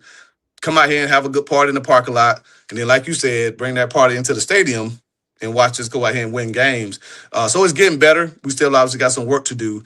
But again, I think it's just a matter of changing the culture. And again, when you're 22 years old, you don't have a lot of that culture of strong football that other programs have that allows us to sell ourselves the way, some programs get to do. Coach sitting on some stuff down there, man. Coach got Sterling Joseph, your running back, who led Dade County. But he also got Jaden Ford, one of the most exciting, Jaden, the central little running back, Jaden Ford. Oh my God, you got the fourth running back. That's a human highlight. Hey, but listen, but also, I don't know if you know this, he got a kid that came out of South Florida named G7. I don't know if they hold on, G7 down there? G7 I starting corner. Oh man! No. G7 was one of the most exciting kids offensively coming out of Dade County, offense and defense. So if I was you, I'd try him that punt return or something. I'm just saying. I told him, I made a deal with him. I said, if you get an interception, I'll give you an offensive package. You got to get your hand on the ball on defense. Once you do that, he ain't lying, Coach. I don't know what Arizona did with him. You know what I'm saying? But he ain't lying, Coach. The kid was one of the most exciting kids when he was in high school down here. Listen, I went viral with him a few times. He was so excited. I went to his house. Yeah. Down south. And talked to his mama and the daddy. And sat up there on the curb. It was like, I'm looking at this roster. I'm like, wait a minute. These crazy games. I was trying to get it. That is a human highlight film. He is. Yeah, Coach. He got some ball players over there. Now we got we have the top three. Well, the top 2 rushers in Dade County the last 2 years in Sterling, and then Justin Compier, who came over that we just signed in this past class. So between Justin, Moot, Sterling, I think we got 3 of the top 4 running backs coming out of Dade County over the last couple of years. That's some speed. That's some speed, Coach. And Coach be dialing up for real. Let me my last question. So you don't see most, I look at Lastly, I look at Braun, head coach, calling plays. Talk about how difficult that is. You're running a team, you're calling the plays, you're watching defense, watching offense, special teams, you got something going on the sideline. If you could because and then a lot of people say, oh, well, they want the head coach not to call plays, but you do an excellent job in it. And I always, not just because you own it, I've always had a major appreciation for your offense and how you dial things up and how you, like you said, you put players in a position to make plays and make the team better. What's that mindset and going into the actual game of how you manage an entire team by being a play caller? Well, I'll give kind of my thought process on it, and I use an analogy that you probably can relate to. One, I think you got to have really good people around you. You got to have a defensive coordinator that you trust. You got to have a special teams coordinator that you trust, because obviously I can't spend as much of my time on that side of the ball. I can't really during the day go and sit in with the defensive staff, or I try my best. We do special teams meetings right after staff meetings, so I'll sit in on those real quickly. But I don't get to spend a lot of time, especially during practice, on the defensive end. All my attention and focus is on the offensive side of the ball because, obviously that's what I'm calling the game. I do have an offensive coordinator that runs practices basically and calls all the plays in practice. And Coach don't win out on us again. Coach done went out on us. I see him. I can see. Oh well, that's behind a little bit. Coach got some stuff down there, Luke. Coach got some guys. He do. Pierre, it's all your fault. Pierre is the engineer here, ladies and gentlemen. Pierre Rutledge. And it's his fault that people go in and out around here. I tried to get my last. No, Coach got some guys. You looked at the roster, huh? Yeah. Coach got some guys down there. Coach gearing up to go fast. Why was he able, you know what I'm saying? Hey, but the key to it is that you heard was use the personnel in the proper position. Use what you got. I mean, ladies and gentlemen, that was Coach. There we go, Coach. Yeah, there we go, Coach back. Yeah, so I'll finish it up. But like I said, you just gotta have good people around. So I'll relate to kind of what you kind of made world renowned in the music industry. It's kind of like producing and writing. Mm-hmm. You know what I mean? Like you, if you came up as a big time rapper and you know how to put words together and all those things, then all of a sudden you say, okay, well, I want to produce my own music. Then you learn how to do that. Well, you could do both. You know how to do. You ain't gonna give up rapping because that's how you made a name for yourself. But now you learn how to produce as well, and so you become that Luther Campbell, that Kanye West, that type of person that can do both. Whether you're an actor and a movie producer, or a performer and a producer. So it's kind of the same thing. You don't give up one to be the other. Like I cut my teeth as a play caller. I became known as a prolific play caller. Well, obviously becoming the head coach, I still keep that aspect as a play caller. I just now have to be the producer, and I better make sure I got a really good production team around me to make sure that everything flows smoothly. So, some people give it up when they become a head coach, give up the play calling. I love play calling. I have a passion for it, just designing things and putting guys in position. But for me, I've had to learn how to delegate more and build a team around me that I truly trust to do their job. I'm not a micromanager. I can't be. Right. You have to do your job to allow me the chance to do mine. I think that's why we've had success doing it that way. Yeah, Coach, you had Barack Obama come to your practice. I mean, I didn't. Take my hat off. The man had Barack Obama. No, I didn't. I didn't do that, Lou. That was an April Fool's joke. Oh, they got y'all got me. Damn, y'all got me. I'm sitting up there. Hold on, that was gonna be my last and final. I'm like, okay, all right. They got you. Look, hold on. How did you feel with they got you, man? They got you. Now, you can make it happen. You can make the call to make it happen. We actually need him to come down here, so we know you can get it done. Yeah, I'm gonna do that. Hey, I gotta sit. I gotta send my man the picture because Lord, I'm sitting up there like, hold on, man. Out there. I'm retweeting. Hell yeah, congratulations, Coach. And y'all got me on the joke. I can't believe this, man. Coach, you ran the 5K this weekend?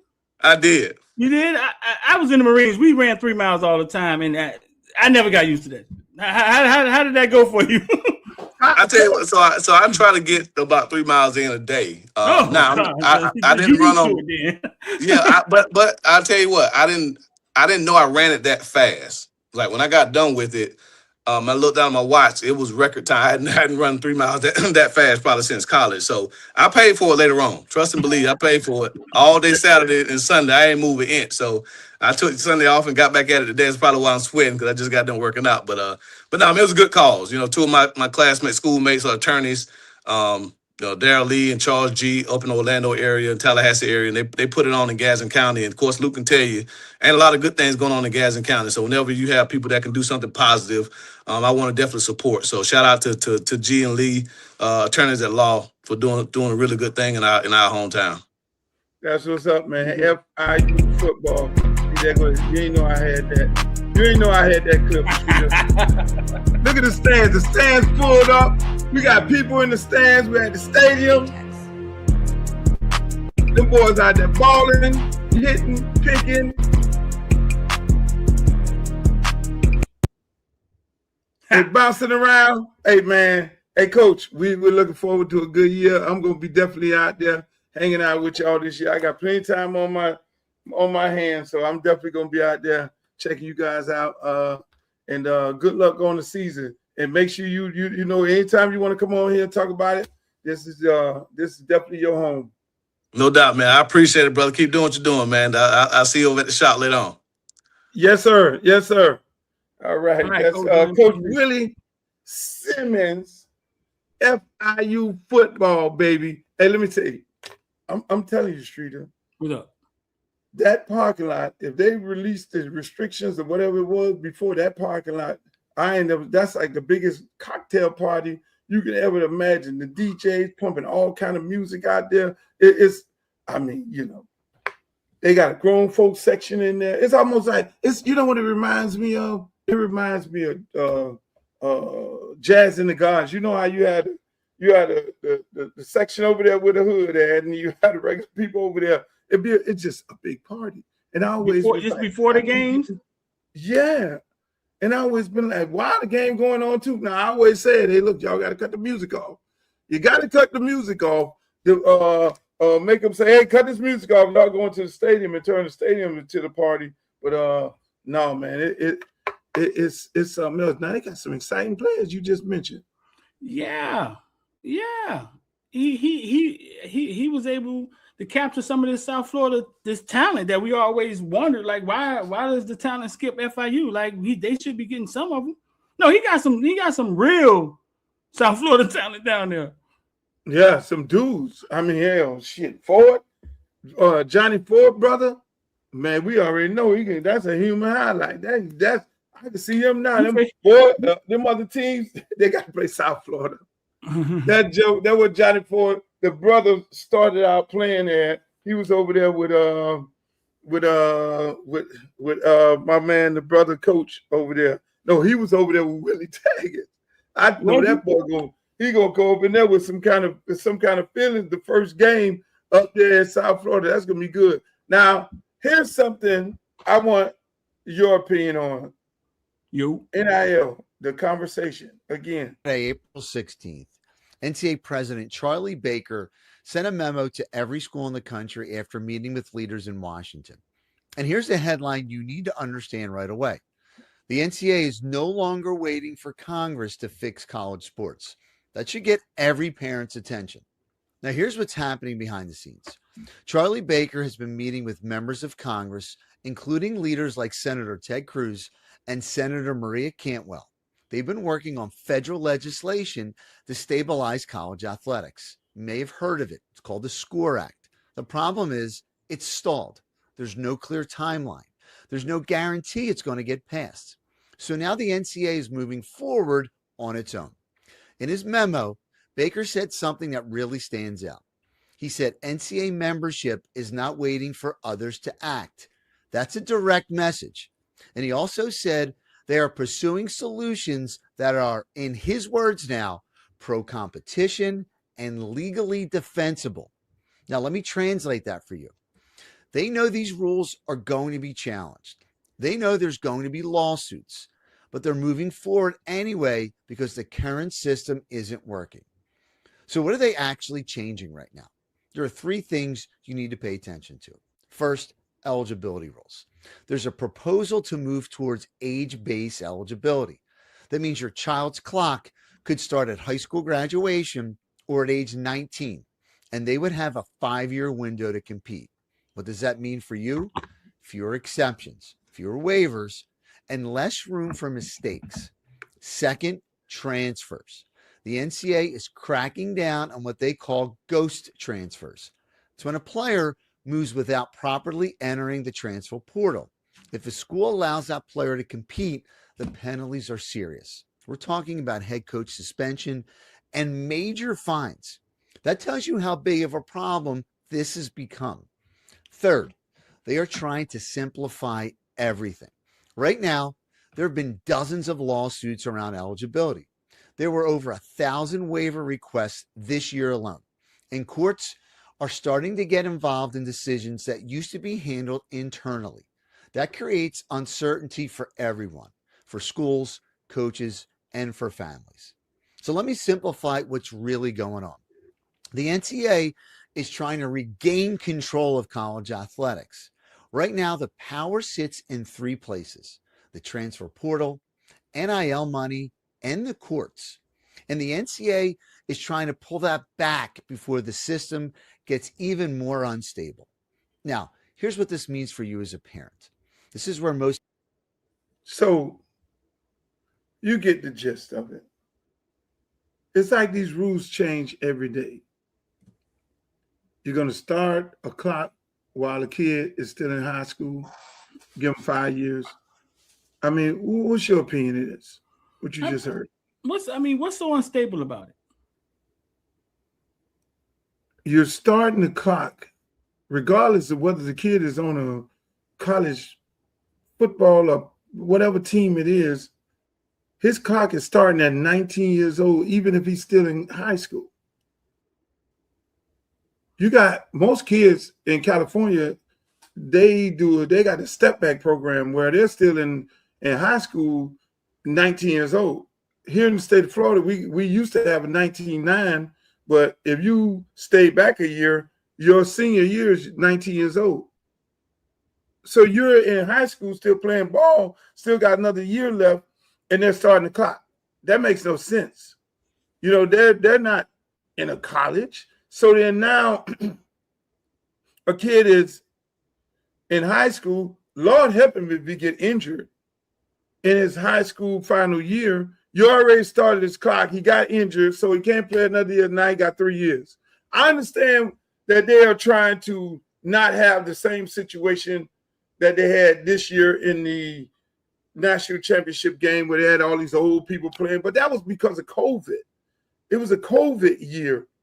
You know, and they had these leftover COVID, then you had COVID, then you had medical red shirts, and then that they granted COVID, medical red shirts, and on top of that, red shirts, and now kid is not, you know, he's not 22 graduating, he's 25. You know, that is what the coach from Indiana created and put together. Now, do other people have a lot of guys? I mean, what the hell? This linebacker from the University of Miami, how old is he? He's a senior citizen, right? Mm-hmm. Both of them. One 6. I think Chase Smith 6 years, and I think Torrey 8. 8 years. 8. Let's see, an 8-year senior. Yeah, 8-year grad senior. So, listen. There's a lot of college players wish they could have played 8 years. It's a lot of people wish they and still get NIL money. So they try. We understand that they ain't trying to go to the league, and you had a league spokesperson from a team said, "Hey man, in the league now we getting all these old players. That's not marketable for us." So The league is now having an issue with getting a guy 28. But they didn't have an issue when they got that quarterback when he was 28. Remember the quarterback back in the days? What his name is? Winky Wright. Winky Wright. Yeah. It's been a few of them. Again, all of a sudden, when the money start flowing, then now it becomes questions. What you heard him say earlier, which I've been saying a lot, Nick Saban and others and the people and the powers that be in the NCAA have been talking to congressmen and women to try and push legislation. And I told y'all this a long time ago, maybe 6 months ago, when I saw it happening, because things don't happen right now. They put them in play.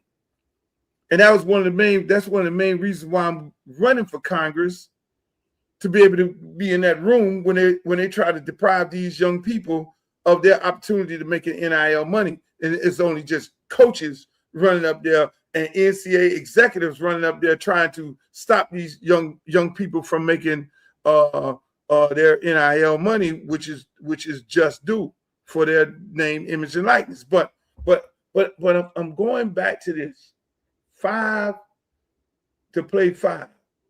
Mm-hmm. They did not mention we're gonna get rid of the red shirt, but your clock will start. They did not mention if you go to JUCO. So what happens? They're gonna push most of them kids back to JUCO, but that eliminates the JUCO, because what happens now? Last year, kid went to court, said these JUCO years shouldn't be charged against me, going Power 5 football, Power 4 football, D1 ball. They didn't charge those years to the kid, so he had 2 extra years. These folks are trying to eliminate that part of it now. Oh, we're going to start your clock at 19 years old, regardless of whether you go to JUCO or not. If you're in high school, that's when your clock starts. That's bad, Streeter. Yeah, it is. That's bad. It is. For more reasons than one. That's like really stupid. No, they are working against, and they're working against Miami too. Today, Ty Simpson came out and said Miami offered him $6.5 million to stay, and he thought about staying in college. But he consulted with Nick Saban and decided not to, Luke. You're a smart man, Luke. It came out today. He said Miami offered him $6.5 million. He consulted with Nick Saban. Once again, they go to Nick Saban name again. And he decided not to. He has to go 35. He has to go almost first round to get $6.5 million. Ty Simpson, let me explain to you something. And all you young people and your parents, look at me. Look at me right here in this camera. Look at me right in the camera right now. We have been telling you for the longest, Nick Saban is trying to prevent you and your kids from reaping the benefits off of your name, image, and likeness. He has been caping for the NCAA. I've been telling you this. What part of this? Yo, get off the video games. Get off the video games. Get off the love and hip hop. Get off of all that, parents, and pay attention to the show, because we're telling you. So you went and consulted with the Antichrist. Really? The Antichrist. That's his coach. You wanted some healing. You wanted some good advice from God, and you went and you consulted with the Antichrist, the guy who's running around trying to stop you from making money off your name, image, and likeness, send you to the NFL. You don't give a rat's ass about you. Are you serious? You telling me that this man consulted with Nick Saban? Yeah. Unbelievable. He said that makes no sense.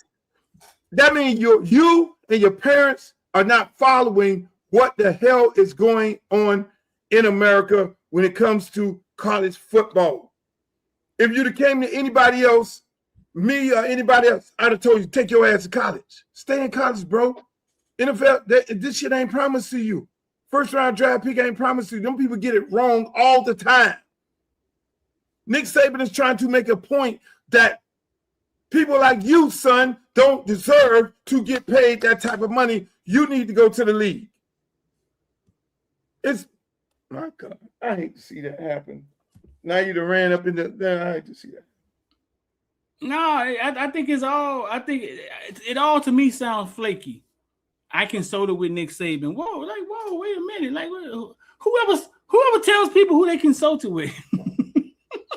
Like, Remind me of what position he plays. The quarterback from Alabama.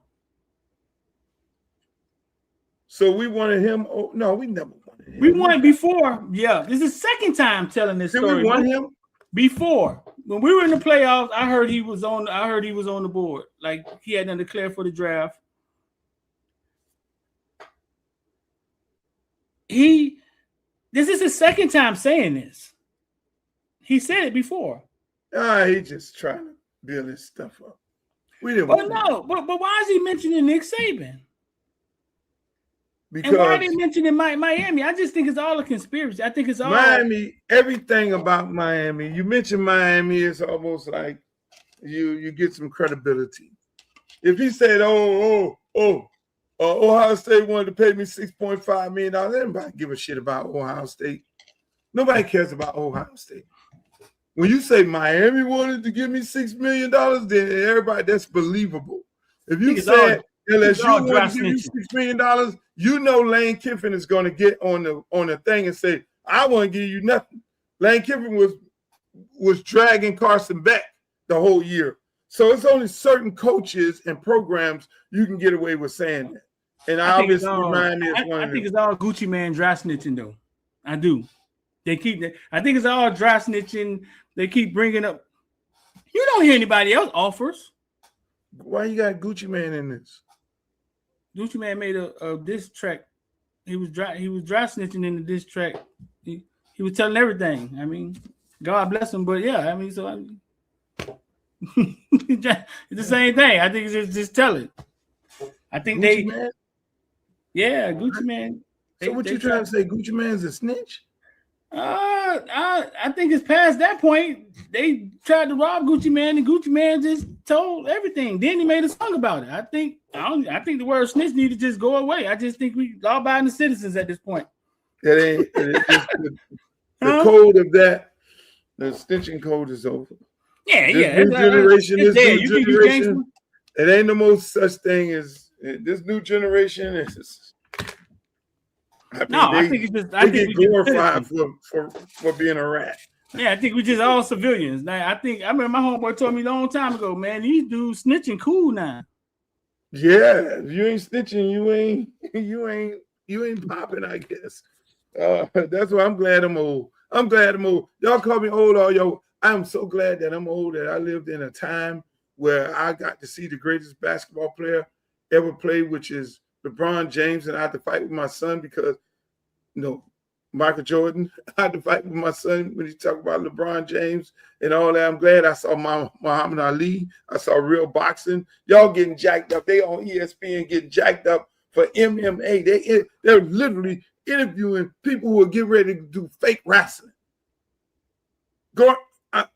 This generation, y'all got it. Y'all eliminated real boxing, hit you in the mouth, knock you out for not MMA, but for WWE. I mean, WWE. I got a question for you. You've dealt in business on a lot of different levels, corporate. You've dealt with a lot of different things. We know your history. LeBron James took the floor the other night with his son Bronny in a playoff NBA game. From everything you fought for in the past, how difficult that had to be for LeBron to do, and how do you view that from somebody who's always just been fighting for rights of people? Like how do you experience that?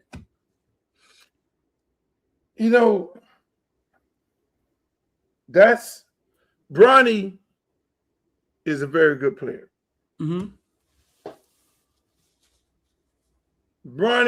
If Bronny wasn't LeBron James' son, mm-hmm. Bronny would be a very decent, mm-hmm. up and coming NBA player, just like Bryce. But unfortunately, when you're a celebrity son, mm-hmm. you get heavily criticized. Right. And a lot of people, a lot of coaches don't want to be, I'm putting his son out there because that's LeBron James. Oh, I'm gonna make it hard for Shedeur Sanders. Oh, I'm gonna make it hard for these top of the line athletes. So the kids, no fault of their own, get the brunt of just bad people. They get the brunt of bad people, bad coaches who cannot separate, who worrying about what everybody else is saying if they start or if they draft Shedeur or if they draft Bronny, or if they put Bronny on the floor. Oh, Bronny is out there because his daddy and all these different things like that. No, Bronny is out there because he can play. You know what I'm saying? But Bronny gets the raft of it all. All celebrity sons get that. We all have it. I mean, unfortunately, we all get it in some shape, form, or fashion. I get it too. And there's nothing we could do about it. We're hurt and we feel sorry for our kids, but it's nothing we can do about it. We have to weather the storm because it's the good and the bad. It's the same thing. I have to talk to my son all the time about it. Hey, there's gonna be situations where people gonna respect you for your game, and they're not gonna judge. They're not gonna deprive you from playing because of your daddy. They'll just respect you. So a lot of parents, celebrity parents, go for that. Go through this. It's very difficult things. So you see us, we sit on the front row of the basketball court with our kids. You see us, we are in the suites with our kids at the stadium and all this. It's almost like, but then when it comes to the decision of grown-ups, then it becomes, oh, you're playing Bronny because LeBron is on the team.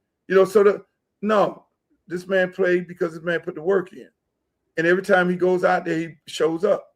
Same thing, like I tell my son all the time, you're in the same situation as Shedeur. And look at Shedeur. Shedeur never wavered. Shedeur never wavered in whatever circumstance because Shedeur know he's good. You're good.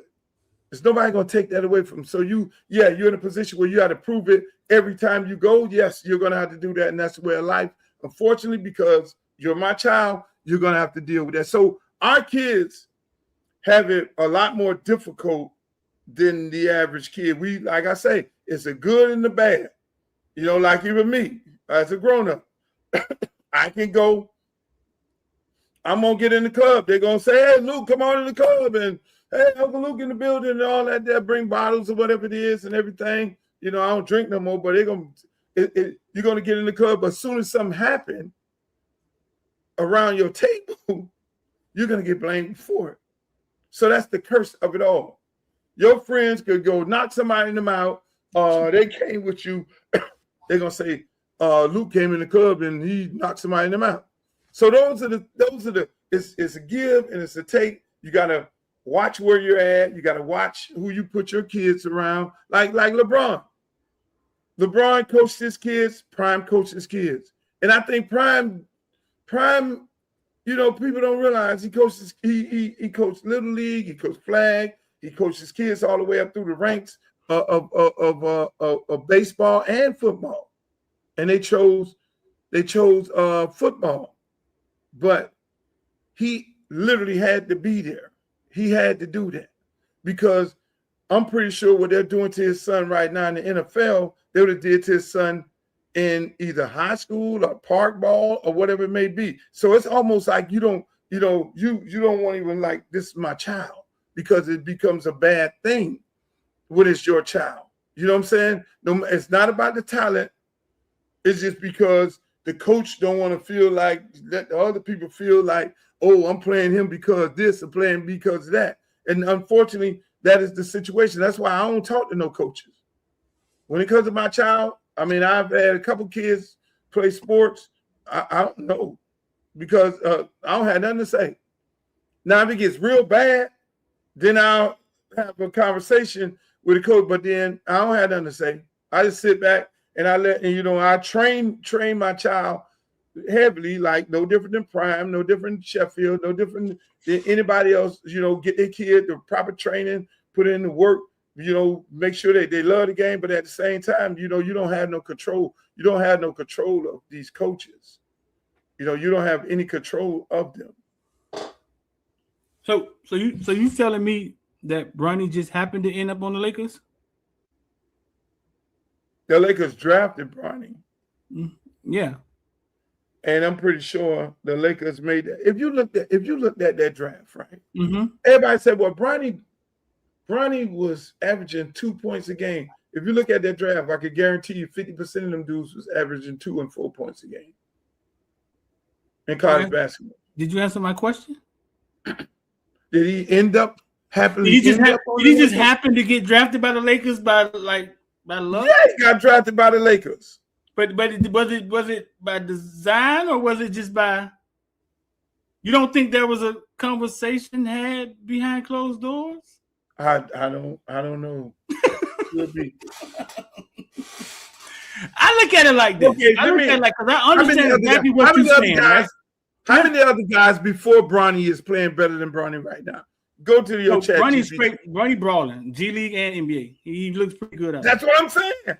Right. So if you're trying to insinuate that Bronny got drafted because his daddy is on the Lakers and they cut some backroom deal and the daddy said, you better take my son or y'all I'm on leave here or whatever. No, Bronny is good. I look at it like this. To me, it doesn't matter. In NBA, either way it happened, right? Whether it's what you're saying, right? Or whether it's LeBron saying, hey, listen, and negotiating and getting in the room with these people and able to have that power, right? To even suggest that, to me, is amazing in itself from a business standpoint. Because we've seen great players have zero power, right? When it comes to picking a team or even to have that leverage. I think it's all amazing to me. See, that's what I'm saying. I'm not saying Bronny can't play. What I'm saying is for his dad to be able to have that power and have that business acumen for them to walk in there and be able to say a XYZ and it happens on that level is just as amazing to me, if you ask me. But it is amazing. And unfortunately, the way it's going down with the Shadors and everybody else of the world, you damn near got to do that, to be honest with you. And that's exactly what I'm saying. Prime had to sit there, a celebrity, and watch his son dropping the draft. Right. And we're talking about the other side of the coin now. LeBron and his crew, because I've heard that they some sharks when it comes to negotiating. I've heard they are some sharks. I think it's amazing either way, bro. I think it's amazing either way. Either way it happened, I think it's pretty amazing. Look, so you can the way this shit is going down, the way it's going down right now with celebrity kids, social media, and how they're being treated. If you do that, that's fine, because there's no reason in the world for these kids to be treated the way that they're treated. Right. I mean, like right now, prime time, everybody they had every kind of story. Anybody wanted to draft Prime's son because they know Prime is going to take their job and all that. And he's been coaching his kids forever, but they never said that about Eli or Archie or anybody like that. But I guess they weren't coaching. But again, here's the thing. Like right now, I want Prime to go to the NFL, and I want him to coach his son. Before, I wouldn't have said that. I want him to go to the NFL and coach his son and light their ass up. It's just that simple. I really want. But they all get put under that scrutiny. I guarantee you, Mario Cristobal's son, he plays basketball good. They'll get up under that scrutiny. But again, it's a lot of that going on these days, and so it makes it more. It makes it. Before I was saying, nah, man, don't coach. Mookie Betts, the Mookie Betts story, perfect example. Mookie Betts story. Since we started off talking about baseball on this show, Mookie Betts' mother tells a story that they wouldn't let Mookie Betts on the team. He went from one team to the next team. They let him on the team. They wouldn't let him play. He was playing with all these Hispanics. They wouldn't let him play. So the mama did what? She started her own team. She literally started her own Little League travel ball team and took the team around and played everybody. Her son played on the team, and they beat everybody.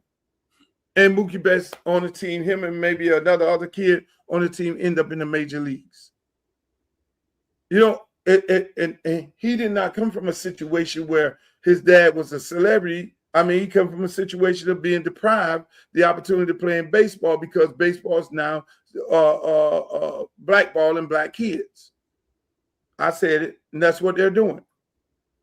So again, you're black, you're being scrutinized the same way primetime son is being scrutinized, added on to top of it, add the celebrity part of it. Then now you really got a problem. Trump, you know, and it's all because the street is all because of integration. I'm always going to go back to that. Segregation, integration, you name it. Once we start taking on these other people's way of life, then what ended up happening is the dollar weakens in the black community, businesses weaken, we go backwards other than forward because we were at a great place in the 70s and in the 60s and the 80s. It started going bad. They brought crack into the neighborhoods to kill us off, to give us a whole bunch of crack babies, so that nowadays all these crack baby parents got to put their kids on some type of medication to deal with that, and it's crazy. I mean, the way they do the black community, and you know the way they do us, and the way they try and put their feet on the necks of us is really, really amazing.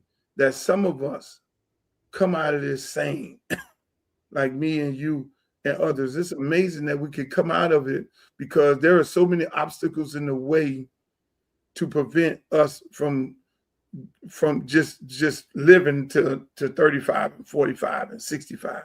Yeah. I think it creates some resilience though. Like once you get somewhere, you've been through something and you fought through something and so you can deal with adversity. Yeah. We literally pull ourselves from the bootstrap. And what people don't realize that, and that's why, I mean, they got us in the brains. They got us thinking that what's sexy is the craziness that you see on TV, and everybody want to be like that. They got us with, I mean, hell, they just try and keep us sleeping. And so again, they've been doing a good job. They've been doing a good job, Luke. They've been doing a good job. Who that? Keeping us sleeping. They don't know what kind of magic potion they got. It was in the pizza on Thursdays at elementary school. They put it in the pizza. Shit, they need an Academy Award for this. They need an Academy Award for this. They need an Academy Award for what they doing to black people. And God, they got us hoodwinked and bamboozled and all confused around here. We confused. Man. We want to get mad with each other when we ain't even got no reason to get mad with each other. And that's where all the snitching came. They say, hold on, we can't keep up with enough of y'all. We're going to make snitching. We're going to glorify snitching and glorify the snitchers. That's what they did.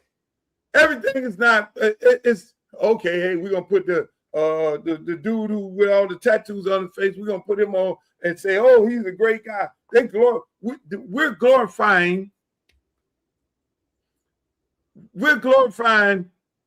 married. We're glorifying adultery. Adultery. Side chick getting pregnant. We are glorifying adultery. We're like cheering adultery on like a mother. Back in the 60s, what? Oh no, just you got to wear a red dress. Oh no, you better keep your family. You a divorcee? What? No divorcee can't even come into church. Oh, you slept with a married man? Oh no. We know who you are. Your name was on the blacklist. You got blackballed. How did the rapper go from the drug dealer to the drug user and the snitcher? Like how did that happen? How our rappers were drug dealers. Somehow they made it cool to be the actual user. Streeter, you know about this internet better than I do. You know that this internet is controlled by them, that the bots and all that, when this internet and this social media push a certain person, then it's coming through, it's in the algorithm. How does a snitch get in the algorithm? You know that. You know they controlled all this, Streeter. That's it. So we sit up and we subscribe. We subscribe to X when Elon Musk then told you a million times he hate black people. He's even suing some black people, right? Yeah, he's contesting in Colorado that his AI should be able to discriminate against blacks. Thank you. And we on X. So can you say that again for the people in the back what Elon Musk is doing? Can you say it one more time? He has a lawsuit in Colorado. He's trying to say that his AI should be able to discriminate against blacks. Now, if that don't make you delete X, what does? How many followers you got over there? 89. Hey, listen. No, you got more than that. Streeter, this is how screwed up X is. I've had 89,000 followers for the last 5 years. According to X, I have not gained one more follower in 5 years. I've had 89,000 followers in 5 years. Now, you tell me something ain't wrong with that. You tell me the man ain't controlling that. You got 98. So you're saying you've been stuck at 98 for 98 5 years? You done been viral numerous times. No. I was 89. I was at 89 for a long time, so I gained 10,000. You done been viral numerous times. Been viral? Oh, shit, hell, I've had 500,000 people look at come on, man. We're gonna go viral today. So 500,000 found a post that I made on X, and I couldn't translate any of them to follow me. They just looked at the post and kept on moving. Really? I go file for a TikTok account, ain't even verified, don't even know how to verify, and I got damn near 200,000. And I just fired up that account. Any account that I open up, I'm automatically over 100,000. Not X. Make it make sense. X is, I go over there. Listen, I go over there, and I'm gonna keep it. I'm gonna keep that account. So one thing Trump did is jumped up out of there and created his own social media. I think that's what I'm gonna end up doing: create my own social media and just hang out over there with my own social media. X is a place where it's a bunch of devils at. It's ran by the devil. And it's a bunch of devils over there. I shouldn't say that. All y'all ain't devils or X. But at the end of the day, that's pretty harsh. That was pretty harsh. Yeah, it's ran by the devils. That's pretty harsh. In my opinion, it's ran by the devil. If the owner of X is suing black people, what he's not the Antichrist? This man, daddy, allegedly one of the people who had Nelson Mandela locked up in jail. Wow. This man just came and read that. This man did the Heil Hitler salute and said, "Oh, I didn't do that." But y'all I won't buy no electric car. I will not buy no Elon Musk car under no circumstances. No. I mean, it's amazing, man. The stuff that we go to, even just going through his whole situation, it is amazing of what we do and what we stand for. Only time we get excited is when some cop kills some unarmed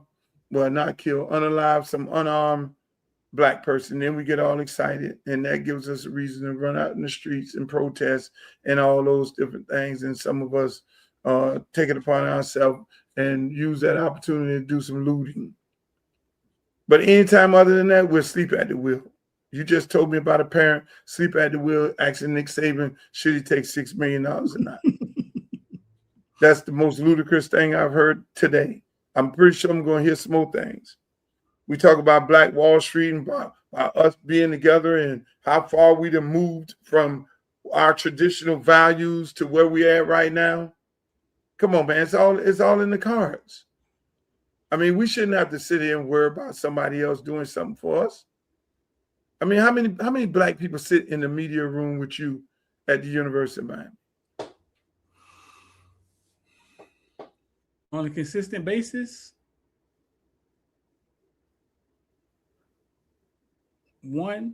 two other guys.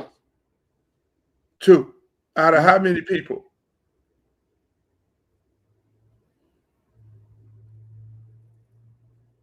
Maybe 15. Look at those numbers. That's covering media. Something that we don't feel that we need to be a part of. That's why when I used to do the column in the Miami New Times, I did it for a reason. I did it for free because I felt like we need to be a part of the media. We need to be speaking our truth in this newspaper here.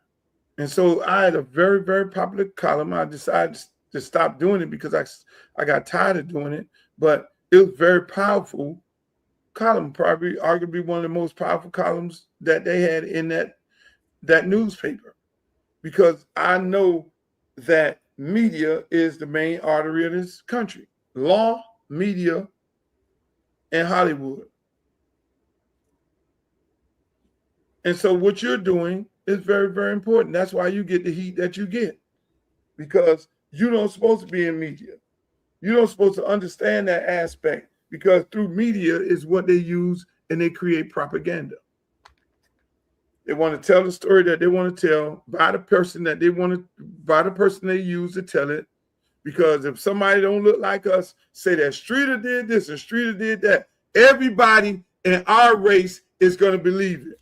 Because this white guy said Streeter did this and Streeter did that. And be on the lookout for Streeter. They'll throw in allegedly did that. But then how they finish it off, come on, man. It's amazing. No, you're right. Hey, so what's next on the horizon for you, Streeter? Where we going at? What we doing? Well, I mean, that's it for what's in that football season. So now it's just the villains, man, and spring football, high school football kicking in. Boy, what you about to do, boy? Boy, what you gonna do with your time? My time is running for Congress. Listen, man. This is a undertaking like no other. It's like, put it like this. It's like starting a new business with a whole bunch of new employees that you got to learn. They got to learn you. And then you got to you got to hire and you got to do some firing because everybody ain't on the same page, and you got to watch what's going on because, in all new businesses, you have folks coming in, they will, they'll rake you across the head before you know it. You're looking at your bank account, you ain't got no money. It's almost like when I tell football players, don't get into the music business unless you have somebody in your family that understands the business, because they will have you spending money on things that you don't need to spend money on. And that's the same thing with any new business, and the same thing with this campaign. But the campaign is going well. We got a good team of people. We're gonna add some more people on. Everybody want to know what we're doing all the time and what we're trying to do. I got a big announcement. A big one. In Atlanta, we're going to do a fundraiser with Ludacris and Shaka. Shouts out to Shaka and Ludacris and that whole gang out there in Atlanta. I'm going to release the dates on and the ticket information, which will be a fundraiser for the campaign. In Miami, we're going to have another fundraiser, Formula One weekend. I'm going to announce the artist that's going to be a part of that. We're going to have another fundraiser with Rick Ross. We're doing a fundraiser with him. He's confirmed. Him and his sister, Trick Daddy and Trina, is going to do a fundraiser also. That fundraiser is going to be in Palm Beach. I'll give you the location of it. I can't give you the locations because they're private. only way you get the location is you purchase a ticket. That means you're gonna have to log on to the website and go to the site, and then that is how you purchase the ticket. These are and private it'll give you parties? the information. Is invite only? It's private parties. These are It's invite a only? private, it's a public-private thing, because what people don't understand in fundraisers for campaigns, you have to, in federal campaigns, you got to go through this thing called Act Blue. So you buy a ticket. We don't want it to be a public thing, because we don't want 1,000 people showing up at the door because they want to see these artists. I mean, the one in Atlanta is going to be super big. You got everybody from T.I., Killer Mike, Ryan Cameron, Greg Street. You got all these guys going to be showing up to that one out there. And so with all of them, I mean, same thing here. The one in Formula One weekend is going to be bananas. The Rick Ross one, his location is super dope, but we don't want it to be an event. We want it to be private, semi-private, but the people who purchase the ticket, they'll purchase the ticket through our website. And the website will then give them the address. It's almost like RSVPing. We're going to do one in Houston with Scarface. He already committed to doing a fundraiser up there. Shouts out to Scarface. They told me he said some beautiful words about me running at the Carol City picnic. I don't know why Martin or anybody didn't send me that footage. If they said something negative, they would all send me some footage. But shouts out to Scarface. Hey, but yeah, man. I mean, the campaign going good, man. We're in that fundraiser process. Haitian Flag Day is where we're gonna really kick off, grind, and really just start banging them streets hard all the way to August. I mean, we're gonna hit all the high school spring games. We're gonna hit we're gonna hit the parks. We're gonna hit everywhere, because this race is very, very important, Streeter, for more reasons than one. We have an opportunity to create, bring back Black Wall Street in this district. I mean, a lot of Hill Lakes, Tamarack, Sunrise. These are all Caribbean, African-American cities, Belgrade, Pahokee, South Bay, River Beach. These are prominent Black neighborhoods that we could do some great things in. We could bring some real dollars into the district and make a difference in the world, because shit, man, that's what you want. That's why it's so attractive. Everybody's like, well, you're from I lived in Broward County for 15 years. Why you want to run for in Miami? No. Miami is gave away. They gave Miami away. We gave Miami away. Miami is gone. Who we gave it to? Miami live in Broward. Who we gave Miami to? Cubans. And the Cubans then gave it away to the foreigners. That's why right now you got a white mayor. Think about it. Little Havana ain't Little Havana no more. Little Haiti is not Little Haiti no more. So the Cubans took over it, and then the Cubans got gentrified. So we gentrified the white people in Liberty City, my parents and Black people that got, when Overtown got blowed up by the I-95, we gentrified Liberty City, took over that. They're now taking over that. So Cubans came in, took over, gentrified us. Now it's being sold again to the Europeans and the foreigners. So everybody spread out all over the place. Most people done went to Broward. And that's why Broward was blue. Homestead, they sent around the Homestead, right? Homestead is popping. Homestead is popping. If that traffic wasn't that bad going down there, I probably have been bought me a house down in Homestead. Homestead been popping. And they just kept moving down there. That's why when you look at Belgrade, Pahokee, and South Bay, you see a lot of rural area, but you see a lot of land that you can really build some things out there. I see my vision for them over there is out of control. No, I'm not running for mayor, I'm running for Congress. And so even you ride down Sistrunk, you ride in Tamarack, all these things are right there near the ocean.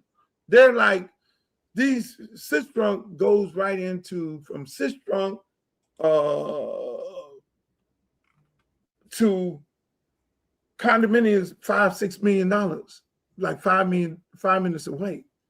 You know, things like that. So you build within the infrastructure that you build in, because you got the comps, and you create, you build onto this black neighborhood that you already have, that's already set in place. Same thing with Riviera Beach.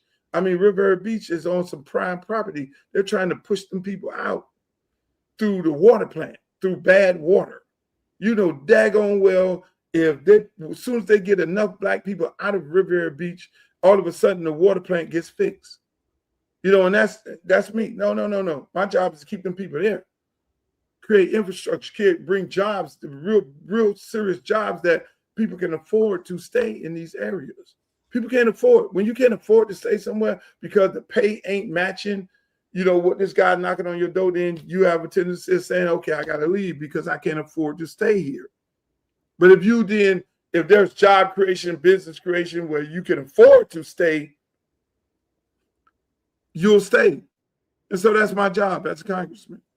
That's why I'm running. And I'm telling you, I mean, I'm running the street of, and you know, the people decide that they want somebody else, they want a career politician or some little boy or whatever the hell they want, then that's fine. I live with that, but I'm gonna go to Columbia. I got Columbia, you know, because I'm always gonna have plan A, plan B, plan C. So I got Columbia on my mind. I have because I'm not gonna be crying too long. I'm gonna sit in the back and cry that they didn't want me for about 5 minutes. I'm gonna be in Colombia, or I'm going to what is it? Not Venezuela. I got Jamaica. I got the Bahamas. You know, son gonna be in college. I'll be doing Luke's show from over there. You getting out of here, dog? I'm gonna leave you, Streeter. You getting out of here? What? Hey, I've been officially retired, baby. Where Luke at? Yo, where Luke at? He's gone. Yo, where Luke at? He's gone. But I really have faith in the people of District 20. I think they're gonna do the right thing. I think you got it, dog.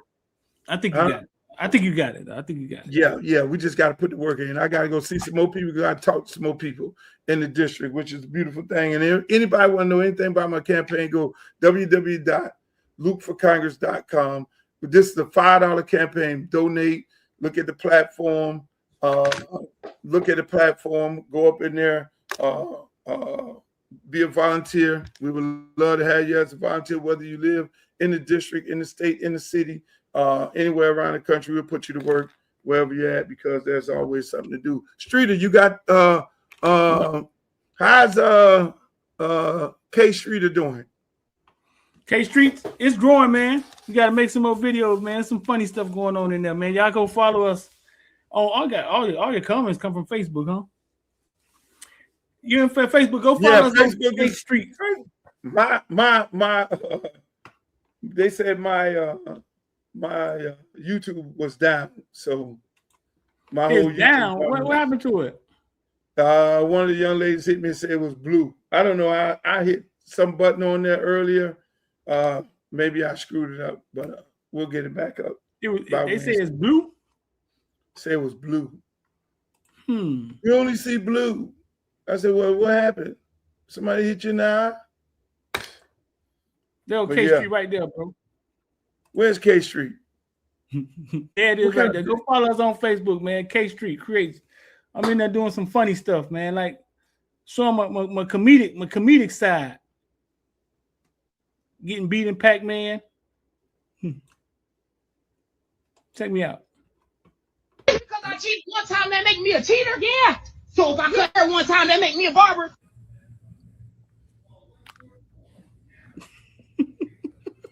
Yeah. Yeah, I'm being funny, dog. What? So that's your new thing? You want to be a comedian? I always thought I could be a comedian.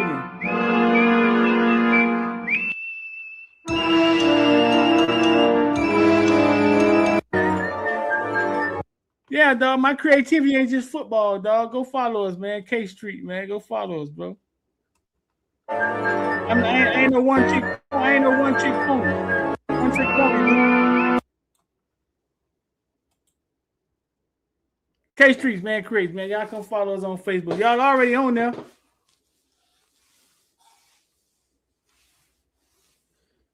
Finna blow that thing up, man. Follow this because it seems really, really interesting.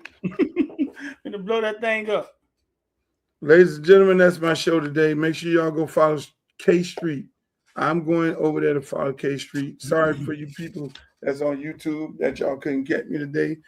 Make sure y'all go follow K Street along with my man Streeter of Footballville.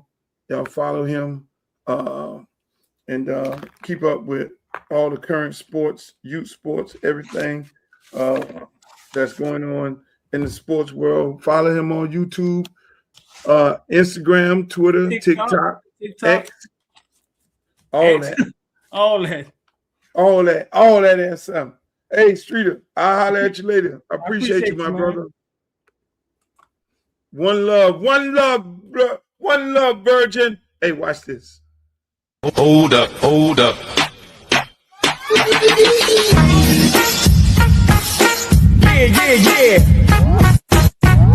hey, woman. Y'all like that? That's one of my commercials. That's one. I need to play the commercial again for y'all. Y'all ain't. Hold on, man. Hey, we got major commercials going on. Look at this. Hold up. Yeah. Hold up,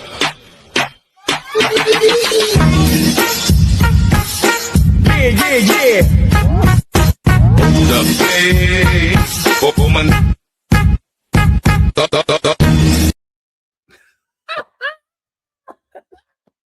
You gotta love it. Hey, man, shouts out to Street. Shouts out to my good friend, Coach Willie Simmons of FIU. We had a great show today. Outplay was informative for you, and you got an opportunity to learn something that you didn't already know.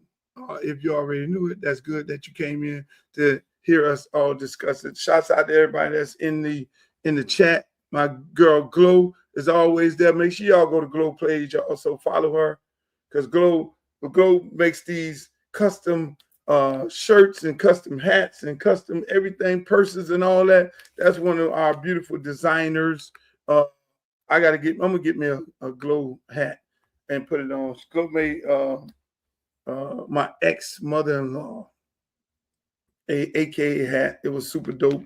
I should have got me an AKA hat so I can put it on to the show. But that's my girl Glow. Make sure y'all go follow her and buy some of her product. It's great, custom. Nobody else won't have it on. That's important. But again, I want to thank you guys for being here. Make sure you go to my website, www.lukeforcongress.com. I will be in the district doing a lot of meetings. I'm going over there. I got a date where I'm going with the pastors. And shouts out to Divine Nine of Broward County. I got to go over there and speak to that organization at the Kappa House in Broward, to the entire body of the Divine Nine, the leaders. And I had a great time. I mean, that was my first stump speech. I told the gentleman that set it up, I was like, hey, boss, you got to give me, because I can be long-winded. You got to tell me if there's a time limit. I heard the lady had a little button. I heard a little alarm go off. I was like, that's my time? She was like, yeah. I was like, boss, you got to tell me the time limit. But so I can give them the short one or the long one. But for the most part of it, people got the gist of our campaign and the platform is there. I mean, we're about affordable housing. We're about these youth, getting these youth jobs. We're about stopping gentrification. We're about saving the houses and increasing the livelihood of our seniors and our veterans because they're facing some difficult times right now with this insurance. Parents don't know whether their SNAP benefits are going to be cut off. And I try to tell them. I heard one of the individuals who's running in the race, and he was scaring the people up in church. Your SNAP benefits are going to cut off. I'm going to be the congressman to stop you. They ain't not cutting no SNAP benefits off. They ain't cutting no Medicare, Medicaid off. None of that is happening. And if that does, who's on SNAP? Who's the most people on SNAP? So the white people are going to cut the white people off of SNAP. Really?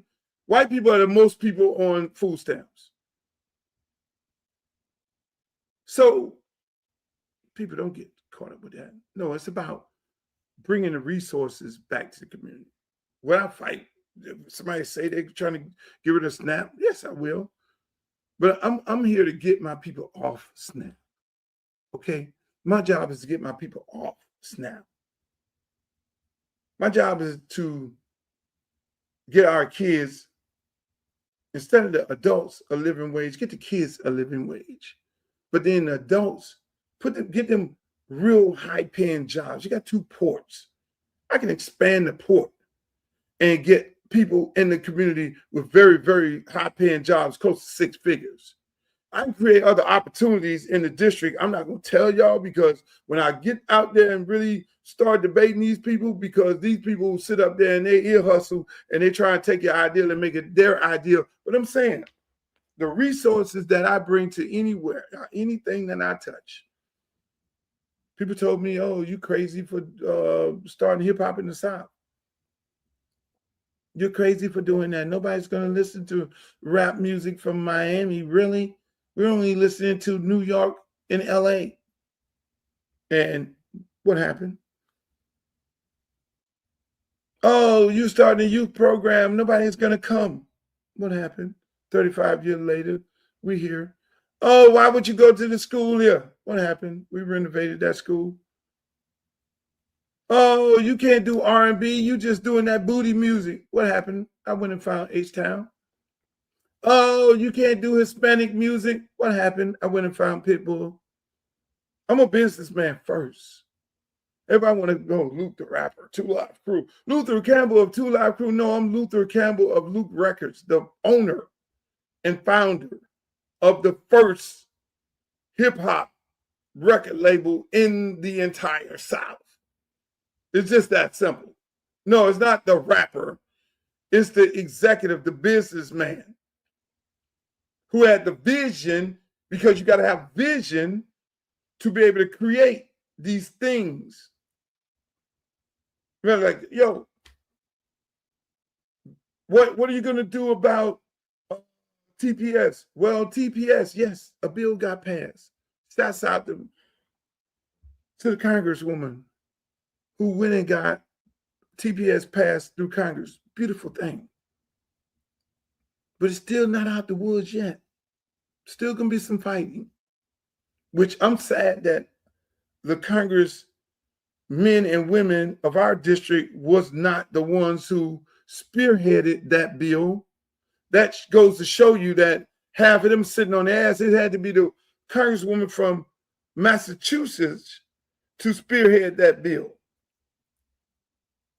Make that make sense. We got all these Haitians and Venezuelans here in South Florida, and I want to know if Carlos Jimenez voted either for it or not. You only had 6 Republicans vote to give these people extra 3 years. It's not out of the woods yet. Still more work to be done, because Donald Trump is fast-tracking his rejection of TPS, temporary status, for immigrants, all the way up to the Supreme Court, and he thinks that's where he's going to win at. That's his thing. He has his bill fast-tracked. Then it has to go. So now the bill leaves Congress, and it got to go to the Senate. So it goes to the Senate from Congress to him. He has to then put his John Hancock on it. He's not going to sign that. He's already taken the fight to the Supreme Court. So it's a long battle. It's a long battle when it comes to TPS. It's a long battle of protecting these people's status in this country. And so you won't have to worry about some congresswoman or man from another state or another city in the globe fighting for the immigrants, fighting for the Haitians, the Bahamians, the Jamaicans, the Venezuelans, all the people of my district. No, you won't have to worry about that. I'll be doing the fighting. I'll be at the front of the table. I'll be the one taking the fight to them.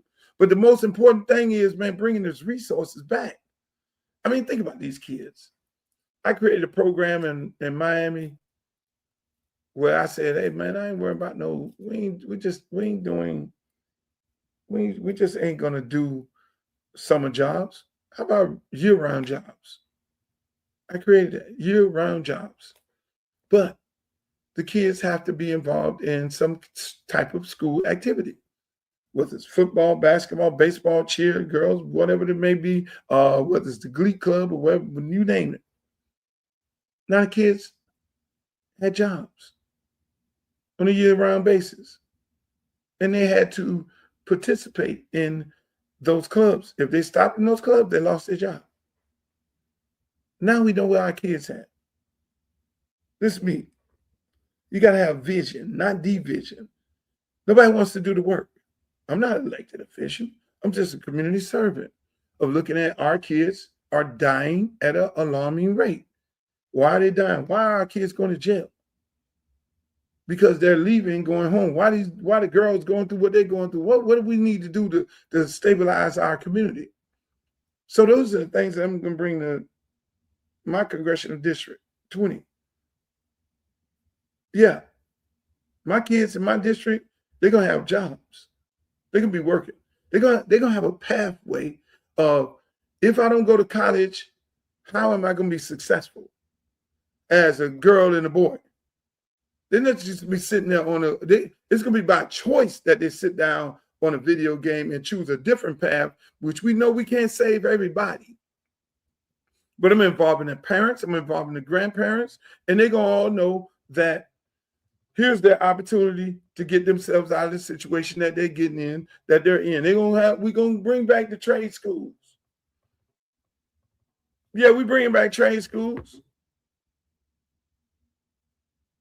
We're bringing all that. We're bringing back technical schools. We're bringing back apprentice. Come on now.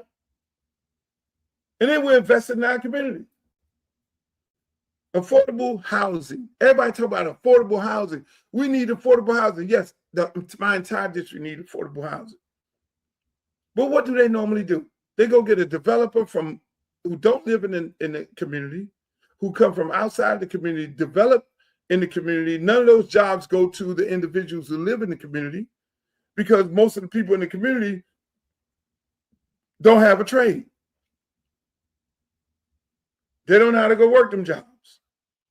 So they bring in all this cheap labor and all these people from other parts of the community, and the developer comes from out of the community. He takes the money and goes on down the road. No. It's going to be on my watch. It's going to be developed by the people for the people. We are reaping the benefits. The people of the community, of the district, is reaping the benefit. We're going to go look scout. If we don't have a developer that lives in the area, from the area, then we're going to go find where he went. He might be in Atlanta. Hey, boss, you need to come on back home because you have an opportunity to develop your community that you were born and raised from. And you're going to then take the people from the community and put the resources back into them. Because most of our talented people left. They left because there's no opportunity for them. Most of our brightest, our best and brightest took off, moved to Atlanta, Detroit, Chicago, you name it, because they have better opportunities.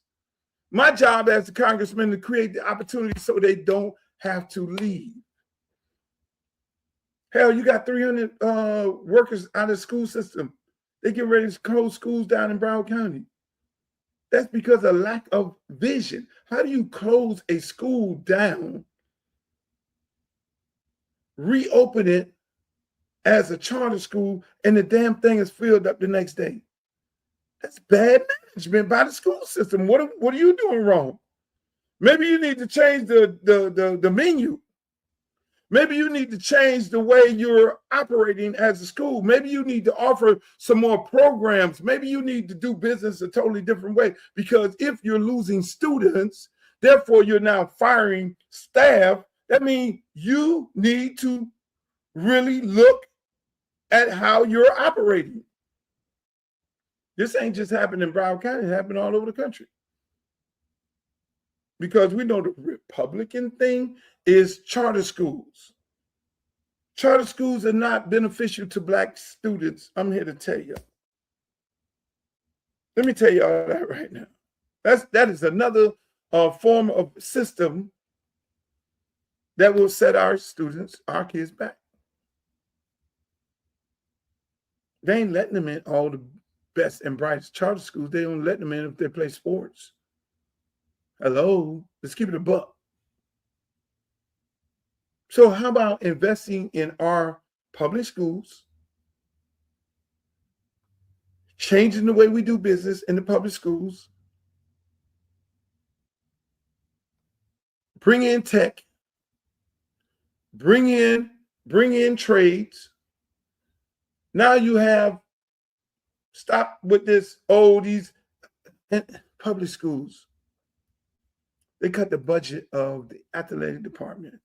Each public school gets $25,000 for the entire athletic department. Mind you, meanwhile, the charter school, they have an endless budget. They're paying the daggone football coach and basketball coach and soccer coach damn near 6 figures and give them a house. How could they do that receiving the same money that the public school is receiving from the state with these kids on vouchers? Make that make sense to me.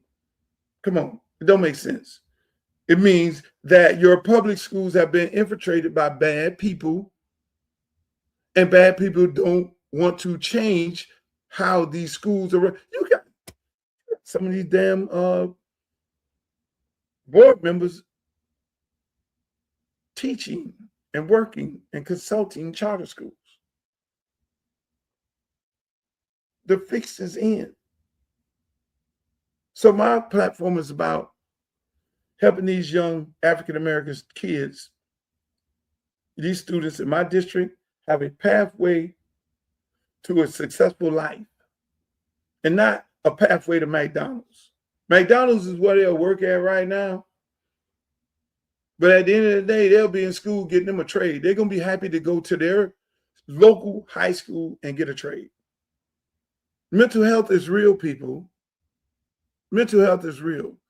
You see a man in Louisiana going unalive 7 of his kids and 1 cousin. People are depressed.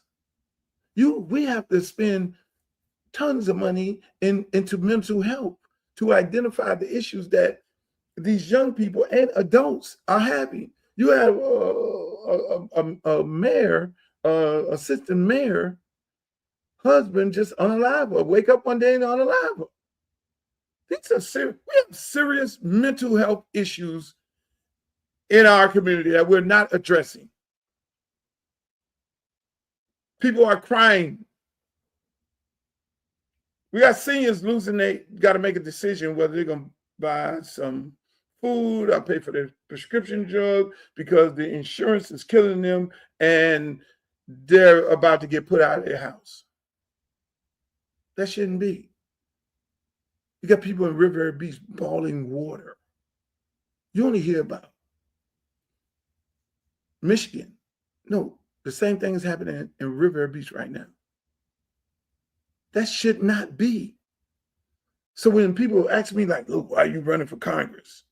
What you running for Congress for? What am I running for Congress? Okay, I get off the football field in my spare time. And okay, this is a big deal. This is a very important race for the people of Congressional District 20. People can get deported by getting the wrong congressman or woman. People get sick, because I know I can have a conversation with Marco Rubio. I know him. If I got to go around there and talk to Trump, I know him. Ain't nobody else in this race can do that. People lose, they're gentrifying Broward County and all parts of it. They're gentrifying River Beach. They're trying to even gentrify Belgrade and Pahokee. Thank God they got some mayors and some council members and all. They're telling the mayors and council members, hey, look, let us have this property. We're going to build a $700,000 house. Those folks over there are like, hell no, you ain't. Because they know what that means.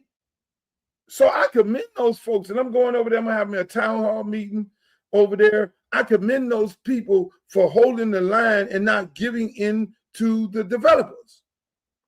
How could you tell these people, oh yeah, we'll give us that land? Because if you know anything about any city or municipality, a lot of people just evacuated, left their land, and they didn't pay the taxes, so the city owns a large part of the properties in the area. So when you go to the city, you know, and the church owns most of the property because the cities normally give the property to the church so the church can develop and to be able to develop for its constituents. But a lot of times the church don't have the money to develop, so they holding on to the property also. So the city has all this property. Developers come to them, yeah, we'll develop on these properties. So they say, well, what you trying to develop? How much the house is going to cost? Are you doing workforce houses for the people? Are you doing some development so that our people can stay in? No, we're going to build some houses for $600,000. Really? Who going to stay in these houses? You get ready to just tell us flat out you get ready to gentrify our neighborhood? No, not on my watch. Develop for the people and by the people. You got young people that want to own companies. So the federal government is there for. I create programs to do what? Bring money back to small businesses. Start your business. The beautiful part about being a congressman, you don't have to be sitting up there like a city official where you got to have 20 people vote on an item to get some things done. No, you just create the program. The people bring it to you and you say, hey, look, this is what we want to do. I want to be the champion of mental health. I want to start a outreach program. I need federal assistance to then go around, you know, helping kids and adults with mental health. Fine, let's go. I want to develop affordable housing in our district, in the entire district, so people can be able to afford to stay here and keep them housing. Let's go. Let's do it. I want to start a small business. I got an ideal of this and that and all these things. Let's do it. I then go, oh, blockchain. Blockchain, come on over here, blockchain. We can actually create a coin for Congressional District 20. And the benefits of that coin go to the people of Congressional. That's how I think. That's how I think. I think like making my people a millionaire. I've always questioned politicians.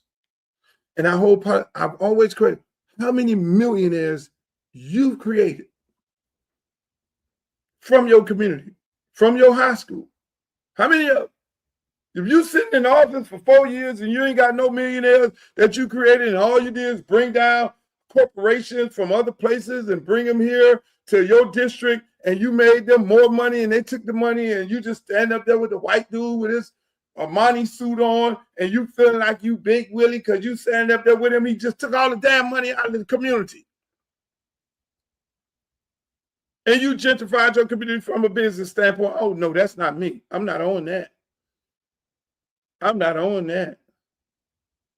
For the people, by the people.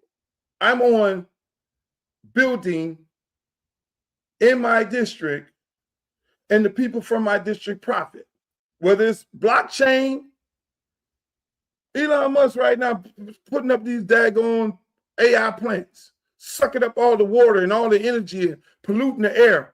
He one second from, you don't think this man here ready to put one of them plants up in Belgrade, Pahokee, South Bay? All that land out there? He don't care. He just did it in Memphis. He ain't finna do it on no Peanut Island. Oh no. He ain't gonna do that. He ain't getting ready to do it on where all them houses cost $10 million. Oh no. Lighthouse Point. That ain't gonna happen on no Lighthouse Point. So again, people, this election is really important. It's almost a borderline do or die situation, because whoever you guys put in Congress, it's going to be interesting, because it's going to affect you for the next 10 years, whether or not you're going to be able to afford to live in your house. I'm just keeping it a buck. Whether you are going to be, whether you're going to get deported or not, that's what you're dealing with. That is what you'll face. So everybody want to go and you let these white folks go find you somebody to put in the race and say vote for these people here, so that they can take all the money that's set aside for this district and put it in their district and make their district beautiful and rich and all that. Then you do that. If you think for 1 minute these career politicians are gonna be able to stop, they got the whatever, you know what it is, to be able to stand up to Trump and the Marco Rubio and all these people, and you really feel like they're gonna be the one to protect you from getting deported, okay. If they got the vision to bring jobs and they got the vision to be able to relate to these kids, to be able to put them to work and create opportunities for everybody in this district where they could thrive, they can afford to stay here, they can get subsidies for the high cost of insurance, then if you got somebody else, please let me know. If there's somebody else, because all I do is I look at these people platform, and I look at the videos of them speaking at their town hall meeting. They talk about SNAP, Medicare and Medicaid. That ain't going nowhere. They ain't talking about how they're going to bring the resources back. They ain't talking about that. They talking about, oh, I was your former commissioner, and you got to vote for me for that. Come on, Gladys. You got to vote for me for this reason, that reason. That. Okay, do that if you want to. My job is to bring the resources back. That's why I'm running for Congress. I ain't going up there to get on MSNBC and CNN. I can do that right now if I want to, without running for Congress. I can get booked on these networks and talk trash about Donald Trump and anybody and not be a congressman and go home and work and mind my own business. I'm not trying to go to, I'm the guy going to work across the aisle. If I need to work across the aisle, get some things done and bring some resources back, yes, I am going to do that. I'm not going to turn no money down. We've been turning money down for the longest. That's why we're in the situation we're in now. We were thriving.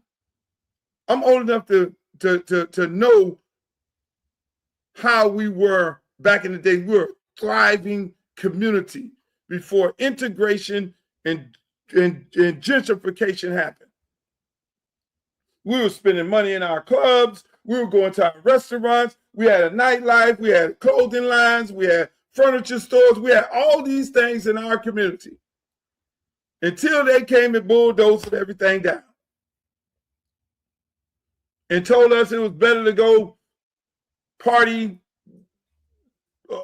not at our own clubs, but to criticize.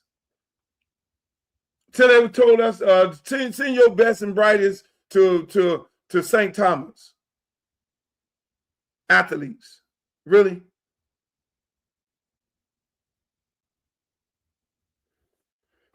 Ladies and gentlemen, that's my show. I had a nice day. See y'all back. Make sure y'all go to my website, www.lukeforcongress.com. Go on there. Look at my platform. Be a volunteer. Make a donation of $5. If not, thank you for all your support. We're going to keep running. We're going to keep doing what we're going to do. and we're going to get this thing done. We're going to represent and support the people. Till the next time in the words of Walter Cronkite, may the good news be yours. Bye-bye.